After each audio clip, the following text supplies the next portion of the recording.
time. This time. Our time. One city. One club.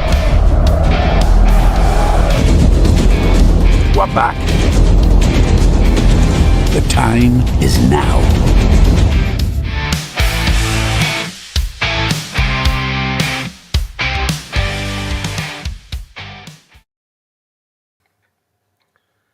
Hello, everyone. Welcome to NUFC Hey. Talk TV. We are live with another match. Early as heck, but we are here nonetheless. We got an hour to go. Let me know if you can hear me. I got a new setup here. As I was telling the guys, I need to be able to watch in a couch, sitting down, enjoying. Because the other time, it was quite uncomfortable actually. But either way, those are personal problems. Let me know if you can hear me. Hit the like button, subscribe to the channel, but very important, pause for a second, hit that like button. We need to get to 200, 300 likes right now in this long show. We're going to be live for a long time. We got an hour pre-build up. We're going to discuss news. Then we're going to do the live match commentary, and then we're going to do the reaction afterwards. So please smash the like button. And of course, if you missed the game or whatever, we're gonna re-upload the reaction, so you can watch that alone if you missed the game, if you're not interested in that. Regardless, we're gonna get a lot of comments, I'm sure. So if you want to get your comment highlighted, you can super chat, you can send in a super sticker, whatever you choose to. You can become a member yourself or gift memberships to other people if you are in generous mode today. We got Mighty Wayne, we got Gary, of course, the regular crew. Early on today in Singapore, it is probably what, midday or something like that? No, not No, midday. 8 o'clock. 8 o'clock. 8 o'clock p.m. Well, it'd not be 8 o'clock. I think it's 8 o'clock, 8 p.m. kickoff there. Yeah. Well, yeah. So it's gonna be 8 p.m. Yeah. All right, then. Kelang, isn't it? Super Is it early. Kelang in Singapore? The National Stadium? The National Stadium in Singapore. And I've seen a lot of mags in Singapore, so that's a positive for the Tunes. Yeah. The Arsenal fans posted that image yesterday of hundreds of Arsenal fans outside the pop-up Arsenal store at the stadium, Yeah. and not a single Newcastle fan, because at that very moment in time, there was thousands queuing in the big mall in Singapore for to see the Carabao Cup and meet the players. Surprise, surprise, there was nobody there. Now, all right, let's talk some news. We got a long time to go. Yesterday, was more news over the afternoon after me and Win had our show, and a lot of things to discuss. A lot of people rather upset about what's going on. Now, Yoen Wissa seems like he wants to leave. He wants to go on strike. Now, unfortunately, there is nothing he can do. I mean, he's threatening Brentford not to train, not to play. He can't do that unless he wants to be in big trouble. He can't really do that. Now, he can threaten to do that, and he can certainly appeal to the policy of, do you want to have a player that doesn't want to play here? Same with Isak, right? We're kind of going through the same whole different jockey, other boot. And we get into the situation of, we like it when it's in our favor. We don't like it when it's not in our favor. So that's part of the game. But well, I don't like it. Well, I wouldn't like it. Yeah, exactly. I don't feel that's good for Brentford. I don't think that's a good look. No, if you actually think I about much it prefer objectively, Gay's attitude where he just stuck in, and if you actually think about it objectively, do you want a player that's doing that? It's kind of weird. But the problem is that Brentford want 50 million for Wissa or else, or not, or nothing, basically. So I want to get into this take. What do you think about that, first of all? And then a list of 4 other strikers came up. Ollie Watkins, I believe, which is a good list, a good player to have on that list. Obviously, Wissa. There's another one, and then Nico Jackson from Chelsea, and that's the one that people thought, man, our day cannot get any worse. So, lads, what do you think about Wissa? Brentford won 50 million. No more or I mean, I'm sure more, but definitely no less than that. Well, the When position that what I said in the chat yesterday was pay it. Simple as. ooh, you want to pay 50 million for Wissa? Yep. The difference between now, again, everything's changed. I've had the arguments with you in the past about not just paying the PIF tax, the Prem tax, the Newcastle tax, call it what you will. Where we are right now, in order for us to have any position of strength at all with regard to Isaac, we have to have suitable cover. And if that means we're paying 10 million over the top, so be it. 10 million in the great scheme of things is nothing. This is a unique situation we are in right now. Just get after all of the, and if we're going to show some ambition to the rest of the big names, so that Isaac doesn't become a domino, the first domino to drop, and the rest can all say, look, they'll not even pay 50 million for Wissa. We reckon this is a kid who they reckon is going to be part of an Isaac replacement, or even an Isaac replacement, and they're not paying an extra 10 million for him. Where is the proven ambition in doing something like that? I'm going to tell you one thing. Now, the problem is that Brentford know that. I see this argument on social media a lot, and I really do not understand it. When people say we can't pay this much money for it, he's 29 years of age. When did 29 become old in football? When did 29? He's got a good. In my opinion, 29 to 32 years of age. That's prime. That's prime. I don't understand why we start shortening years on players. I get 33, 34, you wouldn't give him a new contract, but 29, he's still got 3-4 years left in his prime. So, I don't find it. I don't agree with that agreement. However, 50 million is 50 million, man, for a player that really is not the replacement of Isak. However, well, hang on, you're talking about somebody who got 19 goals last year in the Prem. No penalties in there either, by the way. That's 19 goals from open play. That's a bit of pedigree, that. I don't care what anybody says. Right. Gary, what are your thoughts on Wissa and how Brentford are very much not keen on selling them? Well, first thing I want to say is apologies because my system seems to be running really crazy this morning. So apologies to everybody who thinks I'm frozen. I'm not. It's just my system's just trying to play catch up. I've got so many screens open. I think I'm just overloading my my PC. But anyway, let's get on to what you've just said. I honestly believe, and I've said this, if you was to look at analytics regarding a player, like what you were saying about what age does a player become out of his prime? Well, they say between 26 and 29 is your prime years as a footballer. After 29, there's a decline in performance, as in your personal output. And that's, like I said, it's probably not noticeable to fans as much as it is to the guys who have the analysis in front of them. But it's a common fact that, 29 seems to be the end of your peak years. Doesn't say that, there's nowhere in black and white, as Wins just said, that stops you performing at a level. But we've all seen it with the likes of Callum Wilson. We bought him at 28. He got us out the mark.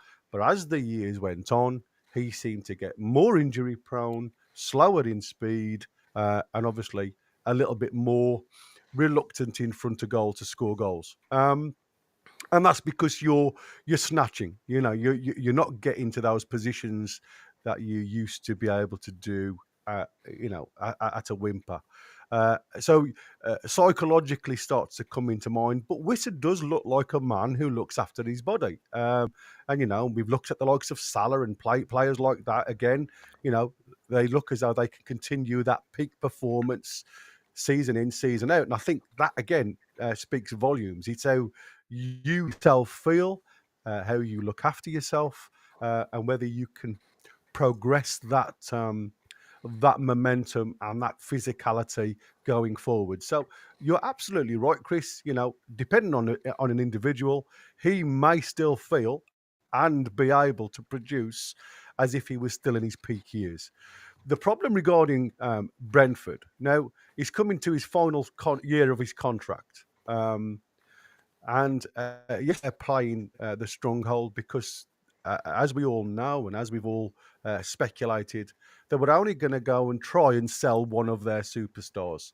And that was either Mbeumo or Wissa, not both. Unless Well, there was an offer. and by the way, they've Norsgaard. sold Norgard. Yeah, exactly. So they've lost 3 prime players within their squad. So what they're trying to say to anybody that's coming in, I don't necessarily think it's just Newcastle. I think it would have been anybody that came into the door. Listen, you know, if you want him, we've got to replace him. And it's exactly the same situation as we find ourselves with Isak. It's like a case of, if you want him, then stump up the cash. My concern is, like I say, he is coming to the end of his contract, and it's how much pull. And again, me and Tim said it on Friday. If you go into a season where you've got a player that isn't happy, I've put that picture behind me because I want to try and, you know, I want to see the lads in that buoyant mood again going forward. Because it feels from the interviews that I've watched, a lot of players are starting to take what's happened with Isak a little bit to heart, and I don't want to see a dominoes effect. So the gamble is for Brentford. You either go forward with a player may not be happy, and you're hoping he's going to produce the goods for you, or you try and hold out to pay, you know, to get as big a book as you can. Now, I believe our last deal, excuse me, our last deal was 30 million plus 5. I'm happy with Newcastle stepping away from that. I think that is a valuation that is worthy. I don't think he's worth any more than that. Not because I don't think he's a good player. I just think he's coming to the end of his contract, and obviously value depletes with length of time left. So I'm glad they've walked away from it. I just hope, like I say, that they go and make. Have they actually walked away from it? Well, according to the reports yesterday, they've walked away from the current negotiations. Now, the offer's still on the table, I believe, but I think Andy Howe was the one who obviously put that final bid in because of the lads being on tour. And obviously Steve Nixon now has got to go and look at the likes, again, conversations according to the reports, is he's still in talks with FC Leipzig about Sesko. So they have to separate each other, like I say, and they've obviously both been given a pot of gold, if you like, to go and play with. So what I said before about player power, and we have the same situation with Isak. We saw the Gyökeres situation, and we've seen players in the past do exactly the same, where they just want out, and it doesn't matter what the club say, they will do everything in their power to upset the apple cart.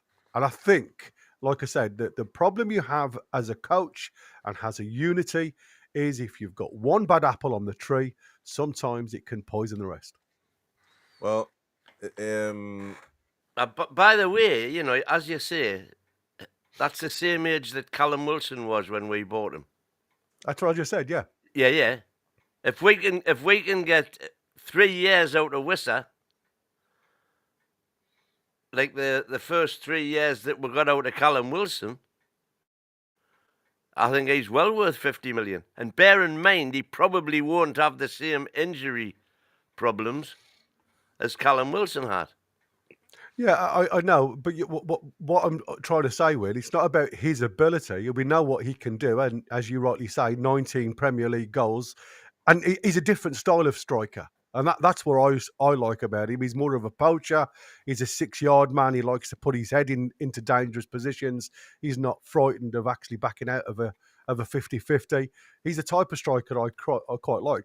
My concern is the fact that why are you paying £50 million for a player of his age, and it doesn't matter of ability, it's of his age and with only a year left on his contract. That's just Brentford playing hardball. Well, And now, like I said, sometimes you've got to make a decision of but whether you want to go out then and spend the money on him but or go and spend the money of a younger player. my point on No, this I whole say get situation both. is, you got to get somebody else. You can't just get Wissa because that's not gonna work. But I think we're desperate. I think that I'm not trying to toot my own horn here, but I've been saying this amongst others for a long time. When lovely to have you on board now. Finally realizing that we are desperate for players, and when you don't see, you got to see the trend. Newcastle have struggled to get deals done because of maybe our inability to be able to do so, or just the market is that way. You know, everybody thought, okay, now we're gonna get West. People were counting it, although some were disagreeing that it was the right option, whatever. But they were counting on it, and now we one more time we're unable to sign a player, and not to our fault or anything. But you can say actually, if we were going to get Isak before Mbumo went to Man United, it could have been different. But Brentford don't want to give up another main striker now that Mbumo is gone. So you can actually say, as it was reported, that they're going to sell one of the two. They sold Mbumo as soon as we dropped the ball with Ekitiki. We went for Wissa. Man United immediately got the deal done for Mbumo. But they knew what was coming. And now, sure enough, we cannot get Wissa either, it seems like. I agree with Gary. I don't think it's a matter of we've pulled out of the deal. We basically have an offer in hand, but we're not. It seems like Newcastle United will not go above 35 million pounds for him. So either they take it or leave it, and I guess it would be up to Wissa to just keep creating disruption. But that's not gonna fly. If Brentford have any backbone, they're gonna say, "Listen, you say whatever you want, but you got a contract." Just same as Isak, by the way. So it is unfortunate, but now he was like what, our fifth option. So now we got to look for the sixth option, and you see how this has become Newcastle United's leftover transfer window, because that's what we're getting. We're getting what's being left over in the table right now. We're like the dog trying to get a couple of bites off the table. Everybody's eating. Matty Gorman, appreciate you for your super chat, mate. It's saying it is financial or ambitious thing with Isak, considering he said no to Al Hilal and have Newcastle given up on keeping him. Good show, by the way, lads. Thank you, man. Appreciate it, Matty. How many people we got watching? Well, 425 people on YouTube. 565 people all together. Appreciate everybody for your kind support. Don't forget, hit the like button right now. Please do that. Smash that like button. We got a long show today. We got a long match against the Goons, and yeah, it's gonna be great. Now, Nottingham Forest have what's the name of the owner? Malika Nebeninopolis. He has managed Murray Kinnis, isn't it? to pull a big move and a statement move against the big cartel, if you will, by keeping Morgan Gibbs White. Out of nowhere, he has managed to convince him. I guess to ever report, Al Rumayyan is coming to Newcastle at some point. I don't know when. It's one of those things that trends on X for some reason. I don't know if he's coming or not, but everybody says he's coming to have a conversation well, it was with reported on Thursday, wasn't it? Mm. So yeah. the question is, can he do what it looks to be the impossible, which is door? I mean, again, if he can, I think this is what he should do. Give Isak 2 options. One, extend your contract. We pay you a lot more money. We're gonna assure you that we're gonna show more ambition because it looks like from what Craig Hope has reported that Isak is upset that we are showing no ambition, no nothing basically. So he's got a right to be upset about that, I guess. Although he has to do his part, and you can say to a certain extent he has done that. But that to me, that's the first option. That's the friendly option. You're gonna give you're gonna get more money. I promise you, we're gonna show ambition. We're gonna do this. We're gonna do that. We're planning on doing this. Planning on doing that. Blah blah blah. Option two, you're gonna seek out your contract, but I can't sell you to anybody. I can't sell you to Liverpool. So basically, chop your leg or your foot off. You know what I'm saying? Now that's against the move. He might not like it, but I think I think he needs to seek out his contract. He signed it. He agreed to it. This is not kidnapping. We don't have any moral or legal obligation to give him to a team that we're supposedly trying to compete against. So now I got that stance. What do you guys think? Mighty Wayne, what do you think? Telling Isak, you got two options. One you're gonna love, the second one you're gonna hate. Well, one of the biggest Forest fans, TV channels, legends is a guy called Wolfie. I don't know if anybody's seen anything of his. his. A legend like that. Well, he's got the biggest Forest TV channel, and he represents Forest on all of the other big multi-channel shows. All right, man, go on, shit. And he was saying last week, and from when the first news of the Morgan Gibbs way to Spurs move was mooted, and he's been saying ever since, more MJW is dead to me. MJW is dead to me. And I haven't watched him in the last, since that news came out. I haven't had a look at the channel. But I'll be very interested to see what he says now and how he manages to dig himself out of that hole. And very much the same has been said by thousands of Toon fans, including friends of mine, who've said, on your bike, there's no way back as far as I'm concerned. As you said yesterday, the thrill has gone, as it were. I still think if the utopia for me would be for us to somehow pull the iron out the fire, persuade Isaac to say, look, we understand why you've lost faith in this is PIF, we understand why you've lost faith in our ability to deliver the project that you signed up for. Give us 12 months to prove you wrong. And if that to me is the golden egg. And if meantime we happen to have also signed Sesko and Wissa, and we kick off next season with all three, and Liverpool end up with egg on their face, that to me is utopia. And I couldn't give a tuppenny toss that Isaac wanted to explore other options. Doesn't bother me at all. It means we've retained one of the best strikers in the league, and we've done a Nottingham Forest. We've snatched triumph from disaster, and if we can do that, I'll be over the moon. And I like I say, I've said from day one, you cannot blame Isaac. And what it also does then is send to the rest of the crown jewels that we've got. Look, we are serious. The project is still very much on track. stick with us. PSR's hindering us, but we will get there. Gary?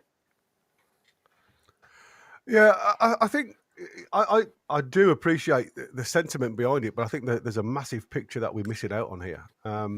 You've got a player who was going to move to Tottenham, and it looks very much as though he was going to get, a decent wage at Tottenham. Where you've got a player in a black and white shirt that's looking for a move to the Premier League champions. Now, there's a void between the two clubs. And the void between the two clubs is they're competing on every level, Liverpool, compared to a club that actually can't compete in the Premier League and are trying to build a squad from the ground up. There's a massive difference between ambition and just going for money. And I think at the end of the day, whenever Morgan Gibbs White felt as though he was going to get a chance of winning silverware, I think was put behind him to the point that he was going to go to a team, have a little bit of a better wage, potentially more chances of winning something down the line.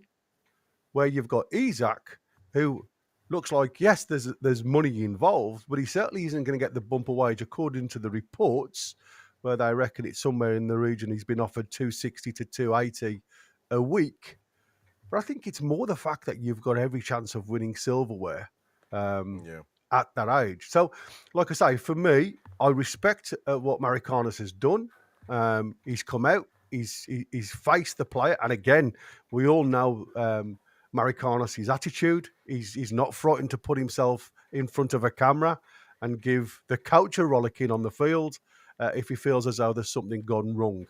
And he's obviously stepped in and he's reassured Morgan Gibbs White more on the financial aspect, because, like I say, there ain't nothing that he can say regarding the future of Nottingham Forest where they're going, because, again, they've done absolutely fantastic last season, but they have to be the same as we have to be. And I keep saying this, it's not about us being in a Champions League position every other year. It's not about us winning one domestic cup in the last 70. What we have to be, and we have to become this to be a pulling team. We have to have back-to-back success. And that shows you that you're on a level of playing field to actually compete with the elite around you. And when you become that type of team, that's when you have the pull. At this present moment in time, every other season is a team that's reaching above, punching well above its weight, but you're not there domestically achieving the goals that players that want to win things and win silverware will look at first off. Yes, they will have a look at you, but they won't necessarily come to you if the elite teams come in behind the doors. And we've already seen that this season. By the way, Gary, your camera is... Yeah, that's what I said. Yeah, it's dodgy, mate, today. I don't know what's the matter with it. It just doesn't want to work. Right. And I'm frightened to turn it off, else it won't work again. Thank you to Tony Ross for gifting a membership. I appreciate it, mate. And it's going to Matty Gorman, who's a Liverpool fan. I appreciate you. Welcome to the family, mate. Listen, Matty Gorman was really good the other day. He was on board with the channel. He was very respectful. Welcome along, Matty. Yeah. Welcome along, son. I say son is just a colloquial way of speaking. You may be older than me, I don't know, but regardless, we got the private match going right now. We see images from the Singapore National Stadium. That's a lot of space around the stadium. Yeah. I hate those, but for atmosphere purposes. But regardless, it's just a friendly. Anyways, folks, hit the like button. Don't forget to do that right now. Everybody's pause for a second. Jump out of the chat. Smash the like button if you haven't, and come back into the chat. I got an update on Ioane Wissa. Craig Hope saying it is of literally 53 after. And now what are we? Midday or something. So I don't know. But just a minutes ago, Brentford chief Phil Giles, Giles or Giles? Yeah, Giles. Yes, has been told by the player in his camp to find a resolution to his move to Newcastle. The club has been told he won't play for them again. NUFC's Andy Howe and Giles in Wissa have spoken together this weekend. Is Giles a Geordie? Phil Don't Giles. think so. No idea. I read somewhere that Phil Giles is a Geordie and he's supposed to take care of Newcastle, which is Phil Giles. the biggest load of rubbish I have ever heard in my life. Just because he's a Geordie, he's supposed to open a. All my players can go to Newcastle now because I'm a Geordie. Fucking hell, man. People, I mean, listen, I get being a Toon fan, but damn, people just go overboard sometimes. So that is the update on him. All right, so I mean, I'm quite lost, man. I have no clue what to do, really. I don't know. I think this whole transfer window is it's just knackering, man. I mean, it's tiresome, in my opinion. You know, we have so much to do and nothing done, and no work to show for ourselves. That is, no matter how much Win wants to sugarcoat it, you can't sugarcoat shite, man. And at this point, Growing up, we need a Phil was a midfielder. Newcastle United fan. Since he was born there, and his family are lifelong fans. His favourite player is Les Ferdinand. With apologies, about the QPR connection, because of course Brentford and QPR are Rivals. Sunderland. In QPR. Oh yeah, QPR. Yeah. So he's director of football at Brentford, and he's a lifelong Newcastle fan. He's a pro. Now, if that doesn't give us some sort of Here we go. The deluded fans think that Phil Giles is just going to do us a favor because he's a Geordie. Okay. Well, no, he's obviously. Could this be why they're playing particularly hardball, so that he can't be accused of that? Well, interesting, very interesting. Yeah, it's frustrating. What about Nico Jackson? Would you be? That's somebody that's looking for an option to leave, but you say no. And that's what when you get into the business, what you were saying, what you were advocating for, which is if the first option is not available, go to the second, third, fourth, fifth, sixth, seventh. Well, that's where we're at right now. When your strategy has worked, because now we've gone basically to what is it? Jackson would be our sixth, seventh option, so that's who we're stuck with now. Well, I haven't seen anything other than journalists who cover the team. Other than I haven't seen which journalists have said Phil Jackson's on the radar. Phil Jackson, no, Nico Jackson. I don't know about Phil Jackson. And that's Keith Down and Craig Cole for one. So there you go. Is that good enough, or you?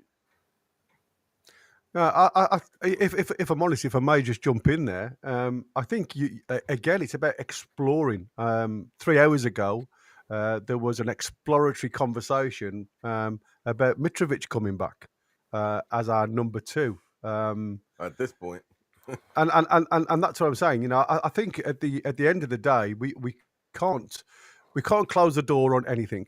Sheep and dog with sparkles in her eyes saying, "My hero." Thank you, Marty. Is it Eisted or Easted? Thank you ever so much for your super chat, buddy. I think the one thing you've got to look at, like I say, is not close doors on any avenue. You know, for me, Nicholas Jackson, you know, and again, we said this the other day. If Nicholas Jackson is apparently touted at £100 million, that's what Chelsea want for them, 90 and £100 million. How much seriously is Isak worth in today's market? If a lad who has struggled for form, and again, I don't say it's solely his problem, because I think you know, Maresca was trying different things in a Chelsea side that he part of a jigsaw that may have just been an experimental situation, and if he was to come into a side that have a settled tactical situation, he may be better. I don't know, but I again, he's a player that I've looked at over and over and over again, and he seems a player that seems to be a little bit rash in front of goal. He hasn't fully got the composure that I'd be looking for in front of goal, and he's missed some absolute sitters. But you can't ever say in our current climate, it's not worth just asking Kingston. And I think that is where you get these reports. And like I say, even with the little Mitrovic coming back, you know, it's like a case of asking a question to a club doesn't mean that he's going to come this way. I'm look. I know this is people. People are not gonna like this. Oh, 675 on YouTube right now. Appreciate all of you. Smash that like button, please.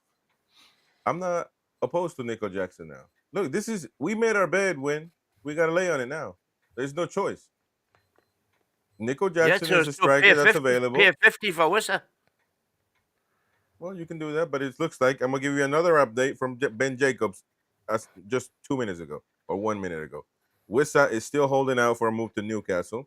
Brentford told Newcastle yesterday to pay 50 million plus or walk away. That's what Brentford has said to Newcastle United. 50 million plus or walk away, mate. Wissa was informed last year that he could leave this summer for 26 million pounds. So that's another promise that's being broken on Brentford's end, and believes Brentford have broken that verbal pact. Newcastle have already bid higher, and Wissa feels he should be allowed to leave and play Champions League. At 29, it could be his only opportunity. NEOMSC, I don't know what that is, have also made an approach. Oh, that's a club? Oh, so made an approach, but Wissa is giving priority to Newcastle or any other team in Champions League football. By the way, your numpty theory is over. That players prefer to go to London. Only English or London-born players can care about that. Wissa don't give a damn. He likes Champions League. He likes the tune, black and white, army, and here we go. So he could have gone to Tottenham, but he made it clear Newcastle is where it's at. So I don't know, man. I don't know how this whole we already wasted so much energy on Wissa that I can also think just get it done, but get it done. Exactly. It's devastating when no matter how you want to paint it, man. This window is not good. I think it's looking that way right now. The very fact that we're losing Isaac means this window is knackered. Regardless, really, of what happens. I think it's like I said, it's timing for me. Timing, and this is why I said you look at where we were at the end of last season, and what Eddie Howard said. Obviously, just as we were coming back together, it seems as though we wanted to move really quickly into the sales and move bodies in. And as much as I all got excited over that, and again when we looked at the Ekatike deal, and everybody was speculating to have these two amazing players up top for us. It feels to me, again, it's something I alluded to on Friday. We've been lied to. Rumours have come out now that we've known about Isaac wanting to move since April.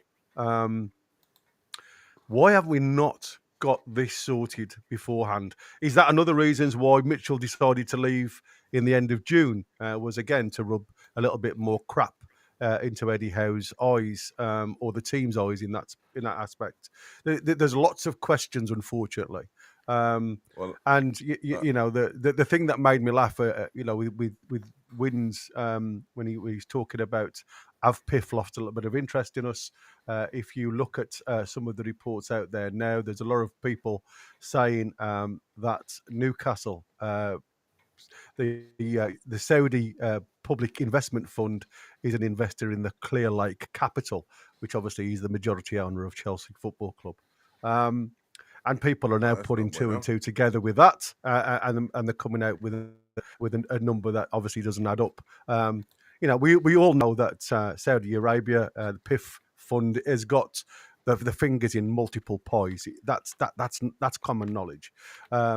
Because they're supporting Clear Lake, doesn't mean that they're obviously pumping money into Chelsea. But obviously, there's a link there, isn't there? So, like I say, we are in a situation at this present moment in time where there's a cloud above us. Can we get to the situation of harmony? During a pre-season tour where we are thin on the ground regarding player recruitment, where we are thin on the ground regarding boardroom members, we have got a couple of lads who are constantly having a finger pointed at them because they're trying to do a job with limited resources by the feels of it. And it does, if they come out without the sale that we want as fans, it's their fault. I think it's there's a number of people above them that we can or should be pointing the finger at, rather than just making an escape route out of the people that are actually on the ground working their bloody socks off to try and get us into a position of superiority. And I do find that sometimes a little bit hard of a pill to swallow. These lads are out there trying to do a job. Eddie Howe's out there in Singapore to try and amalgamate and get unity back in his squad that has got issues. We've seen that regarding the reports that have come out. We've brought one player into this unit. We're trying to amalgamate now under 21s into this squad. Again, where's this togetherness gone? Where's this camaraderie gone? We feel now from the end of last season where we thought the trajectory was going to go massive, it feels as though we've just took a nosedive down. What Eddie has to do now with Jason Tyndall is get the lads together and show a little bit of unity.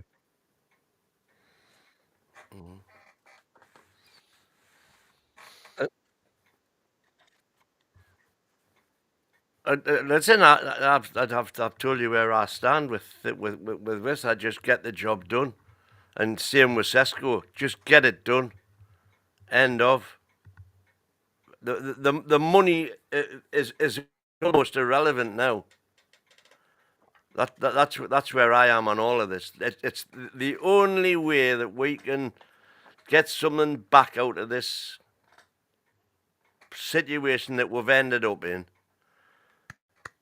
Thanks, Tony Ross, £2. Thank you, Tony. Put a comment in, man. Get your £2 worth. Absolutely. We'll keep an eye out for anything you say. I just think it's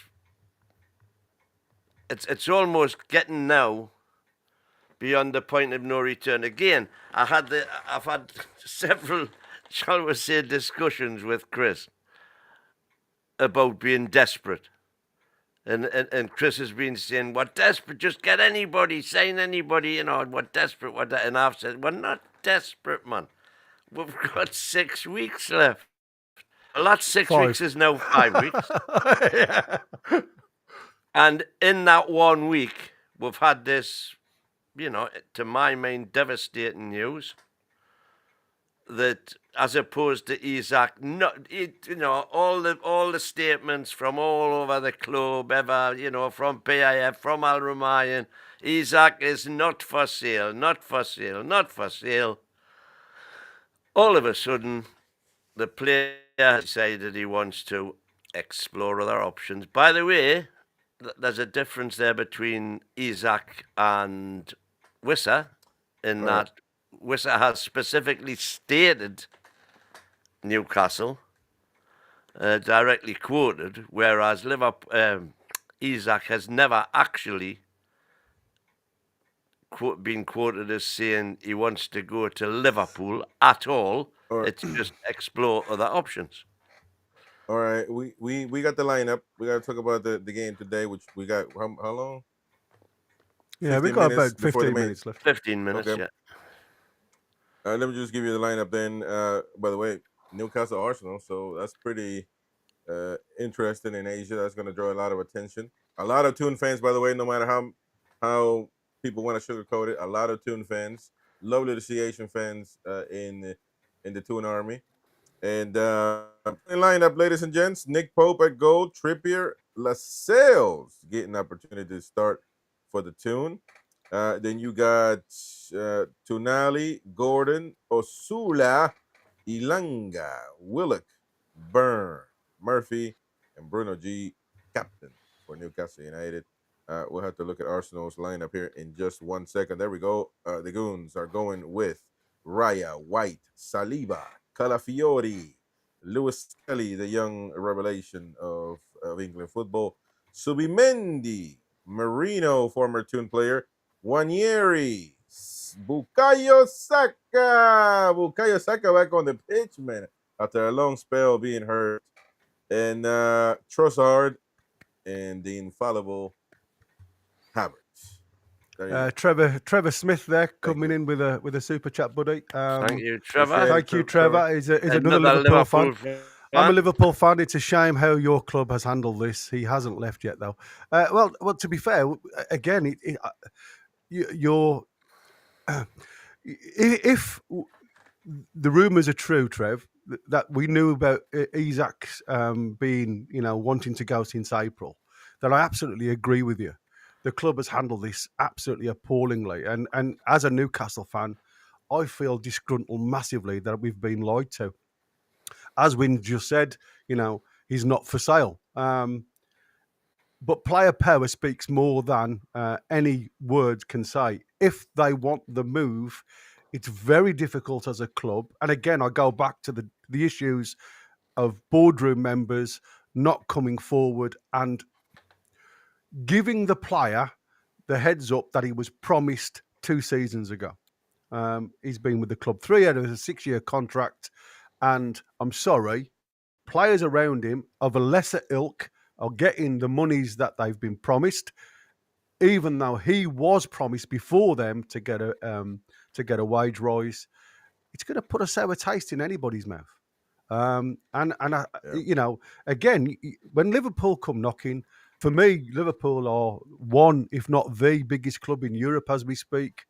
Potentially the world. Well, they're the biggest club in England. That's a fact. No matter Wynne is a Man U fan, so that's. I think if you go par for par, I don't think you'd go far away from having the likes of Real Madrid and Barca. They are up there with the elite names, aren't they? Yeah, that's it. Yeah. When you got 6 Champions Leagues, there's nothing to debate. So again, our debate is never to argue that he shouldn't go to Liverpool because they're a lesser club. No, absolutely. That's never the debate. It's just how it's been handled. And actually, you're going to lose a battle to Liverpool. But Isak is not leaving, in my opinion, Newcastle to go to Arsenal, even to go to Man U. If Man U come for Isak, do you think he's shaking in his boots? No, man. No way. No, it's a shambles. He wants to go there because he's guaranteed not to win titles, but to very much be. Yeah, we've got an Indian gunner here. Welcome on board, Indian gunner. Big up from India. Sorry, but in Asia, particularly here in India, it's all Arsenal and Manchester United fan base. You're absolutely right, mate. It's massive over there, bigger clubs, and that's why we need to be in there. And like I say, we have got a South Korean in the squad. Be interesting to see whether he gets part of the game today. To get some minutes in for yeah, but we're going to go to South Korea, we're not. We are indeed, and I think that's the reasons why he's on the plane, mate. It's like I said, he's going to be our son. Yeah, exactly. He's going to sell them shirts, man. Lovely to see. I did see, a Singaporean family there on screen, and that's lovely to see. For Toon fans with the little baby. Did Dom attempt to go, or could he not? I don't know the geography. I don't know. We have a Malaysian mag. He is Chinese though, isn't he? Dom? Yeah. No, Malaysian. I thought he was from China. No. He moved to Malaysia at some point. But anyway. Have we talked about Arsenal's team? Well, we're mentioning strong. Yeah. That's a strong lineup. I'm going to say, yeah. It's a pretty strong lineup. According to SofaScore, they've got Saka through the middle. I think you're going to have a fluid front three. I think you're going to have Havertz, Saka, and Trossard all rotating through. This is going to be an interesting matchup, nevertheless. Smash the like button, folks. Come on. Now we're gonna you're gonna see the comments scrolling through your screen, so keep them respectful. But anyways, this is going to be a lovely match. Newcastle United versus Arsenal Football Club, 2 English giants. People are gonna be like, No, we are a big team, man. We're just been asleep. That's what we're trying to keep Isak now. But quite honestly, for a long time, you can say the same about Arsenal. They got big spending. They're in London. As far as titles is concerned, they're not winning very much. They're the kings of the FA Cup, though, I must say. It's going to be an interesting show for Alex Murphy today up against Saka. Yeah, well, do you think he's going to be playing left back, or do you think Burn will go left back? No, like I say, having Lascelles as his buddy, mate, I think there's going to be narrow. There's no pace in that back line apart from Alex Murphy, and he ain't electrified. Again, I think what you're going to have is what we've seen before, where with Willock being the front runner to support Gordon, I think you're going to have a three look down at the that. left-hand side with Gordon, Willock, and Joker is Murphy. coming out as an Arsenal legend. Oh yeah, there he is. Jokeres That's crazy. in his Arsenal shirt. He's just flew over there to join up with them, hasn't he? Not involved today, I wouldn't have thought. Obviously, with his shirt, with his trousers still on, just getting over the leg. And the stadium looks to be pretty full. Half empty, half Pretty empty, full, mate. But it is a pretty big stadium, so to fill it up is It is. It's massive stadium. It's gonna be nagging. Where It doesn't look like there's anybody in them seats round there, or are they Arsenal fans? Actually, yeah, no. all Can the- you say, look, It's not. it's not that full. in It's not that complete full. darkness on that side. It's not that full. They're trying to obviously save the money on lights. They've just made half the stadium. Yeah, well, that's pretty poor, man.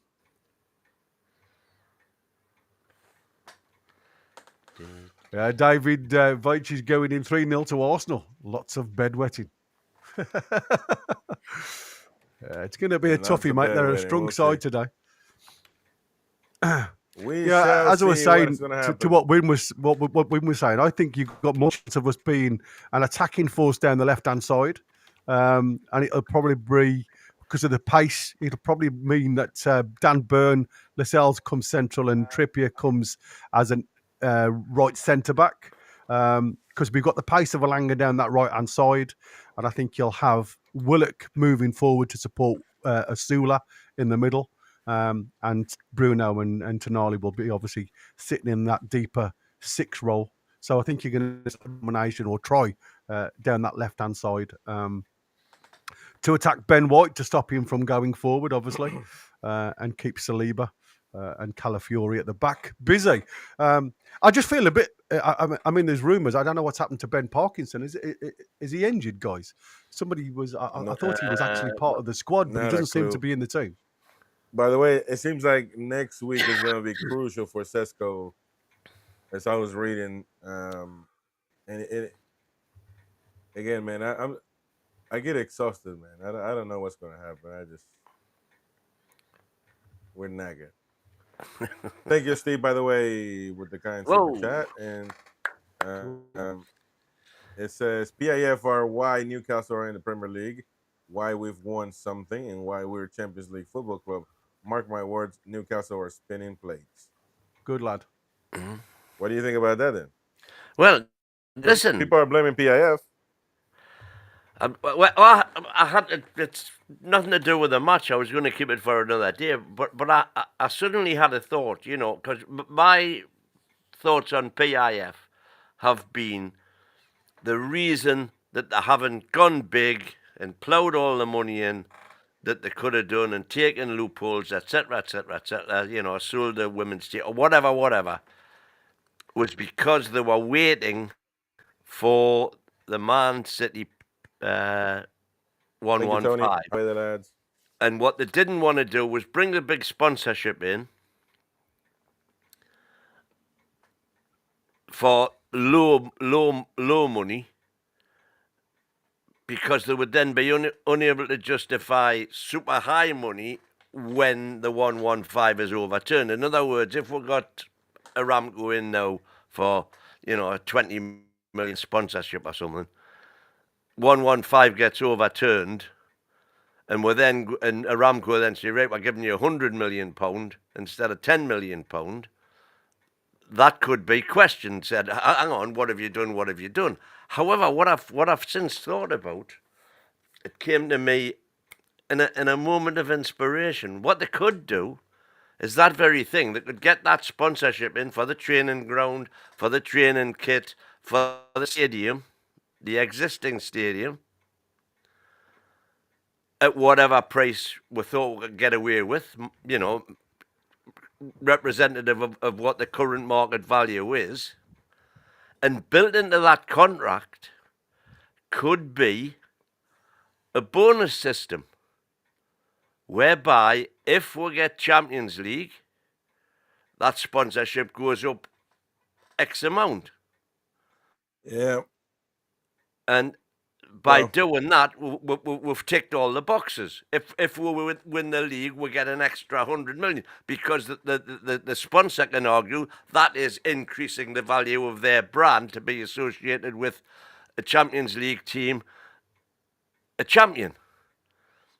Now then, by doing that, we could then pay the wages that we're unable to pay now by incorporating the amount of money that we would get extra from the sponsors into players' bonuses, so that if they don't if we don't do whatever, the players don't get paid that much, and if we do, any extra wages that we're paying are effectively being paid for by the additional sponsorship that we're going to get as a result of that success. And I'd never thought of that before. And I wonder if they've thought we of are knackered, old man. You done confused and made everybody fall asleep with that speech. that. But I should try listening, you you know. might have a point. Helps. You might have a point, but at this But you're point, still, the but you're ship still is fast sinking. asleep, so you're incapable of taking Yeah, it. the in. ship Yeah, is sinking, mate. Just jump, get a lifesaver, and just jump into the water. Yeah, I just wanted Anyways, to folks, add the like before we button. start the game. Yeah, hit the like button. But just guys in the chat, again, we're a channel that it's a platform for anybody wears any colours. Predominantly a Newcastle channel, obviously. But if we see anything political in the chat, especially when you're slating different parts of the UK, doesn't matter where you're from. You will be blocked. So please, we're happy to have you on board, but Be keep civil. it friendly and keep it football based, please. All right, the team's coming out onto the pitch now. Bruno Guimaraes. Oh no, well yeah, Bruno and Arsenal together. Just Arsenal look like they stayed in the back a little bit. But here we go. Another interesting game. GS7 on the bench, interestingly. GS7. Thank you, Darren Mills, for the kind super chat, mate. Let's get the positivity back. We are Newcastle United. Exactly. Players come and go. Says my Thanks, man, Darren Mills. I appreciate you, mate. Darren Eales. I'm going to say, I'd want that to be £5,000 if it was Darren Eales. Darren Mills. We'll see what Trippier can do. Interesting. I'm looking at Kai Havertz now. I'm sure he's wanted to have a redemption season as well for Arsenal. Well, he's fighting for his place. That's and fighting for a move. Well, now that Cisco can, hey, don't threaten me with a good time. I'm one of the few that still believes in Havertz. Havertz, give her one, man. Tunali and Calafiori giving each other a little kiss in the cheek. It is mandatory that Italians kiss each other in the cheek. Mandatory. Fabrizio. Hey, that Lewis Romano. Kelly guy is pretty good, man. That Lewis Kelly kid is good, ain't he? Yeah, I think he's a really bright star for the future, Lewis Kelly. But the part is that they get so much spotlight, man, in the by Sky, etc. Same with Mainu. Mainu's kind of just disappeared, man. He was going to be the greatest player in the next 20 years, and then it's simmered down. That's where you get the hype from the media, man. It's unbelievable. I feel a bit sorry for him as well, because he's in a proper shit show there at the minute, isn't he? Yeah. Are you doing the commentary, Chris? However you want to do it, you can do it. That's fine. It's up to. I'm happy to, whichever way you want to go, mate. Yeah, you going. Rightio, then let's have a quick look at the sides again, then, team, before we kick off. We are Arsenal, Raya in goal, White, Saliba, Calafiori, and Skelly at the back four. Nwaneri, Zubimendi, and Moreno in the midfield, with Havertz, Saka, and Trossard up top. Newcastle, Pope in goal, Trippier, Lascelles, Byrne, and Alex Murphy at the back four. Guimaraes, Tonali, and Willock in midfield. Elanga, Usula, and Anthony Gordon up top. And like I say, I'm interested to see the likes of Harrison Ashby, obviously, if he gets involved, and Alfie Harrison on the bench. Anthony Munda and obviously Park Young Sung Soo could be involved at some point during today. So nice to see that. And again, we talk about Tino Livramento with a potential move being on the card to Man City. So it'll be interesting to see what happens on that one. So get your predictions in. It's going to be a toughie, I think, today. What do you guys think? Listen, I think people in the chat, let us know. Yeah, I think it's going to be a struggle. I'll be happy with any goal in a black and white shirt, if I'm honest with you. But if the way it feels to me at the minute, with how we were against Celtic, again, it's a reaction to that.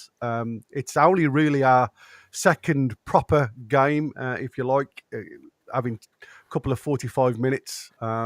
So I can honestly, I hope it's a win 2-1, but I can see it being an Arsenal win, unfortunately, and I'll go 2-0 to Arsenal. Well, the referee said see how committed they all are. Yeah, exactly. 4 Singaporean officials. So Arsenal kick off in the strip all the way back to Raya.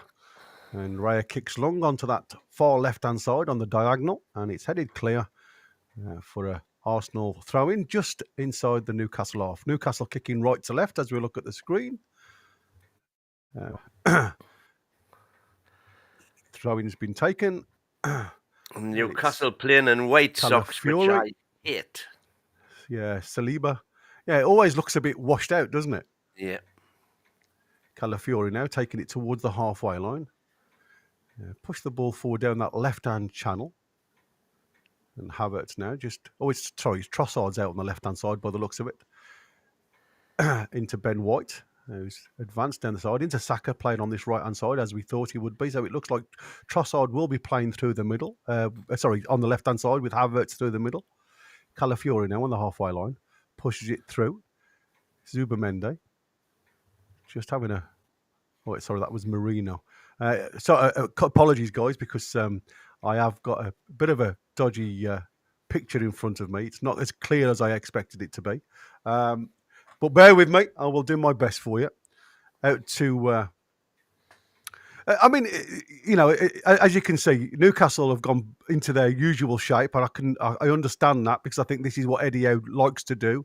Likes to get that defensive shape. Well done to Alex Murphy there. Murphy.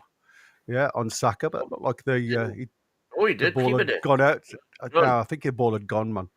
So it did look like the ball had gone out for a corner. But good challenge on Saka the first off. Just couldn't keep the ball in. The lino was standing right on top of it and didn't give it. I think it was a strange one. So first corner to Arsenal. Like I say, in this all blue strip. Likes, folks, please. There'll not be a lot of comments going on while the match is on. No, that's fair enough as well. Let's see how they defend with our new coach on board. See if they get a hand of the Arsenal attacks from their set pieces, which they were very strong at last season. Saka now to in-swing the ball. There's a little dance before he kicks it. Ball comes in towards the back stick. Headed back into the 6-yard box, and it's headed clear. Oh, that might have been. I thought that had jumped up onto his handball there. It did look like it, didn't it? But Bruno clears, and it's all the way back to Raya. Raya again goes diagonal on that long ball over the top. Headed on by Calafiori, and Lascelles tries to mop that up, and I don't know what happened there, but Lascelles just seemed to hit the floor with Zubamendi. I thought his knee had gone again then, when he dropped to the floor, because it just seemed so inoculant, didn't it? That fall to the ground, I thought, oh, God. Here we go, he's pulled something. Another year for Arteta. Yeah. He's going to be damn near 7 years already at Arsenal, man. That's a long time. Yeah, like I say, he's obviously built... he's wanted around him, hasn't he, to play Stop the it. type of footballer he wants. Man, why are we passing the Pope like that, man? Yeah, pep ball, here we go. Dan Burn down the line towards Anthony Gordon, who tries a cheeky little outside step pass in, but again, it's given away. Ball pushed behind that's going to be a Newcastle throw. Havertz just trying to run into behind the lines there.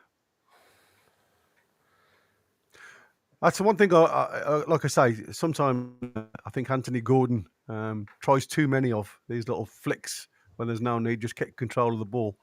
Murphy now throws the ball down the line. It's headed clear by Arsenal. Picked up by Bruno. Plays the ball all the way back to Pope, who's deep into his box. Pope slips and diagonal ball out to that that right-hand side of Newcastle, which is headed clear by Skelly. Man, I'm telling you. It's horrible to say that you lose your footing that early in the game, I suppose. Trippier now with a throw. Tonali. Trippier just dinks the ball over the top towards Pope, who's on the edge of the D of the penalty box. We're playing a lot from the back, man. That's kind of... By the way, folks, anybody who's tuned in who's not a subscriber, we need 10 more to hit the 6,000. Can we hit the 6,000? Come on, peeps. Whilst we are live on air. Come on, do it. Away the lads. Burn. A little bit scrappy in the middle of the park there. Ball's come out to Burn. He plays a square ball into Bruno. Again, nice little triangles to Tonali, who does a 180, passes the ball forward to Bruno. Yeah, out to Gordon. Gordon through the middle. Asula now drops it back to Tonali, who pushes the ball a little bit behind Trippier, who has to stop his run. And Trippier now plays the ball down the line for Tonali again. Tonali into the middle. Hey! Yeah, what a goal! Bruno! Is that Asula or Bruno? No, that was Elanga. Hey, Elanga's first goal. It was a little bit of a frog there, hopping around. Yeah, it's like it was hit into the ground, wasn't it? Well done, Elanga. Great positioning and superb from Tonali. What a fantastic move! It is. Great ball, by the way. I mean, from the edge of our box, the way they move that triangle between Bruno and Tonali then just forcing the issue. He plays a poor ball out to Trippier, but he carries on that diagonal run towards the box. And that drag back. Yeah, well done. Yeah, it was very lucky from Elanga, to be fair. Yeah, very lucky because he hits the ball into the floor, which seems to wrong foot Raya in goal. Not the cleanest finish by Elanga, but what the heck? Did it hit somebody? No, it hit the floor. Elanga. By the way, it's the battle of the headbands and the dreads because Elanga versus Noni Madueke. If you would have told me they're related, I would have said I would agree. You're watching Tony Elanga. Like to whip it down the wing, beats his man and whips him in. That's our Tony Elanga. I'll tell you something now. You only get that on NUFC Talk TV. Come on. Yeah, well done, boys. It's a very, very great. Good start for Newcastle. Like I say, deep in their own half, play the ball beautifully. And again, it's about supporting those units as they go forward. And great run from Tonali into that right-hand side, the diagonal run, which opens up the Arsenal defence there. So Arsenal now with Ben White. Again, Newcastle getting into their usual shape. Ball through into the middle for Zubimende. Passes it back to Calafiori. Calafiori out onto the left-hand side. It's like having Tony Barton with us, isn't it? He says Random Access. Thank you, Random. Superb, buddy. Mate. Ball into the box from Arsenal. It's just headed over the top by Kai Havertz. Don't get too excited. Yeah, we've got a long way to go. 1-0. Have you guys updated the score? Are we not updating the scores, boys? Yeah, it is. It's the score from the game, so it's automatic. Cool. It's automatically. Superb. It's above us. Thank you. Get in, Elanga says Queen of Hearts. Don't worry, Isaac. That's why we got Elanga. Get in with 3 love hearts. Superb. Thank you, sweetheart, folks. Thank you to everybody that's helping out, donating, hitting the like button. It's Field you help ball support there the to- channel. Hit the Yeah, like button. On trips. Yeah, it was a dodgy ball, to be fair, across the trips. He Closed handled down it by Trossard. Yeah, he did handle it well, to be fair. Ooh, Arteta under pressure. Oh my god! Ball thrown What do forward they towards say? Asula. Arteta in the mud. Did clear that. Mende putting his head where it hurts, but he did well. Back with Saliba, just inside the Arsenal half Come on. in the centre circle. You know, I love to see Gives it to him. that play right there was really good, and it could be a sign of what's to come. You know, because with Elanga, he can also what he did, which got in the middle as a striker. He can do that. He can also obviously play on the wing, so that's versatility, man.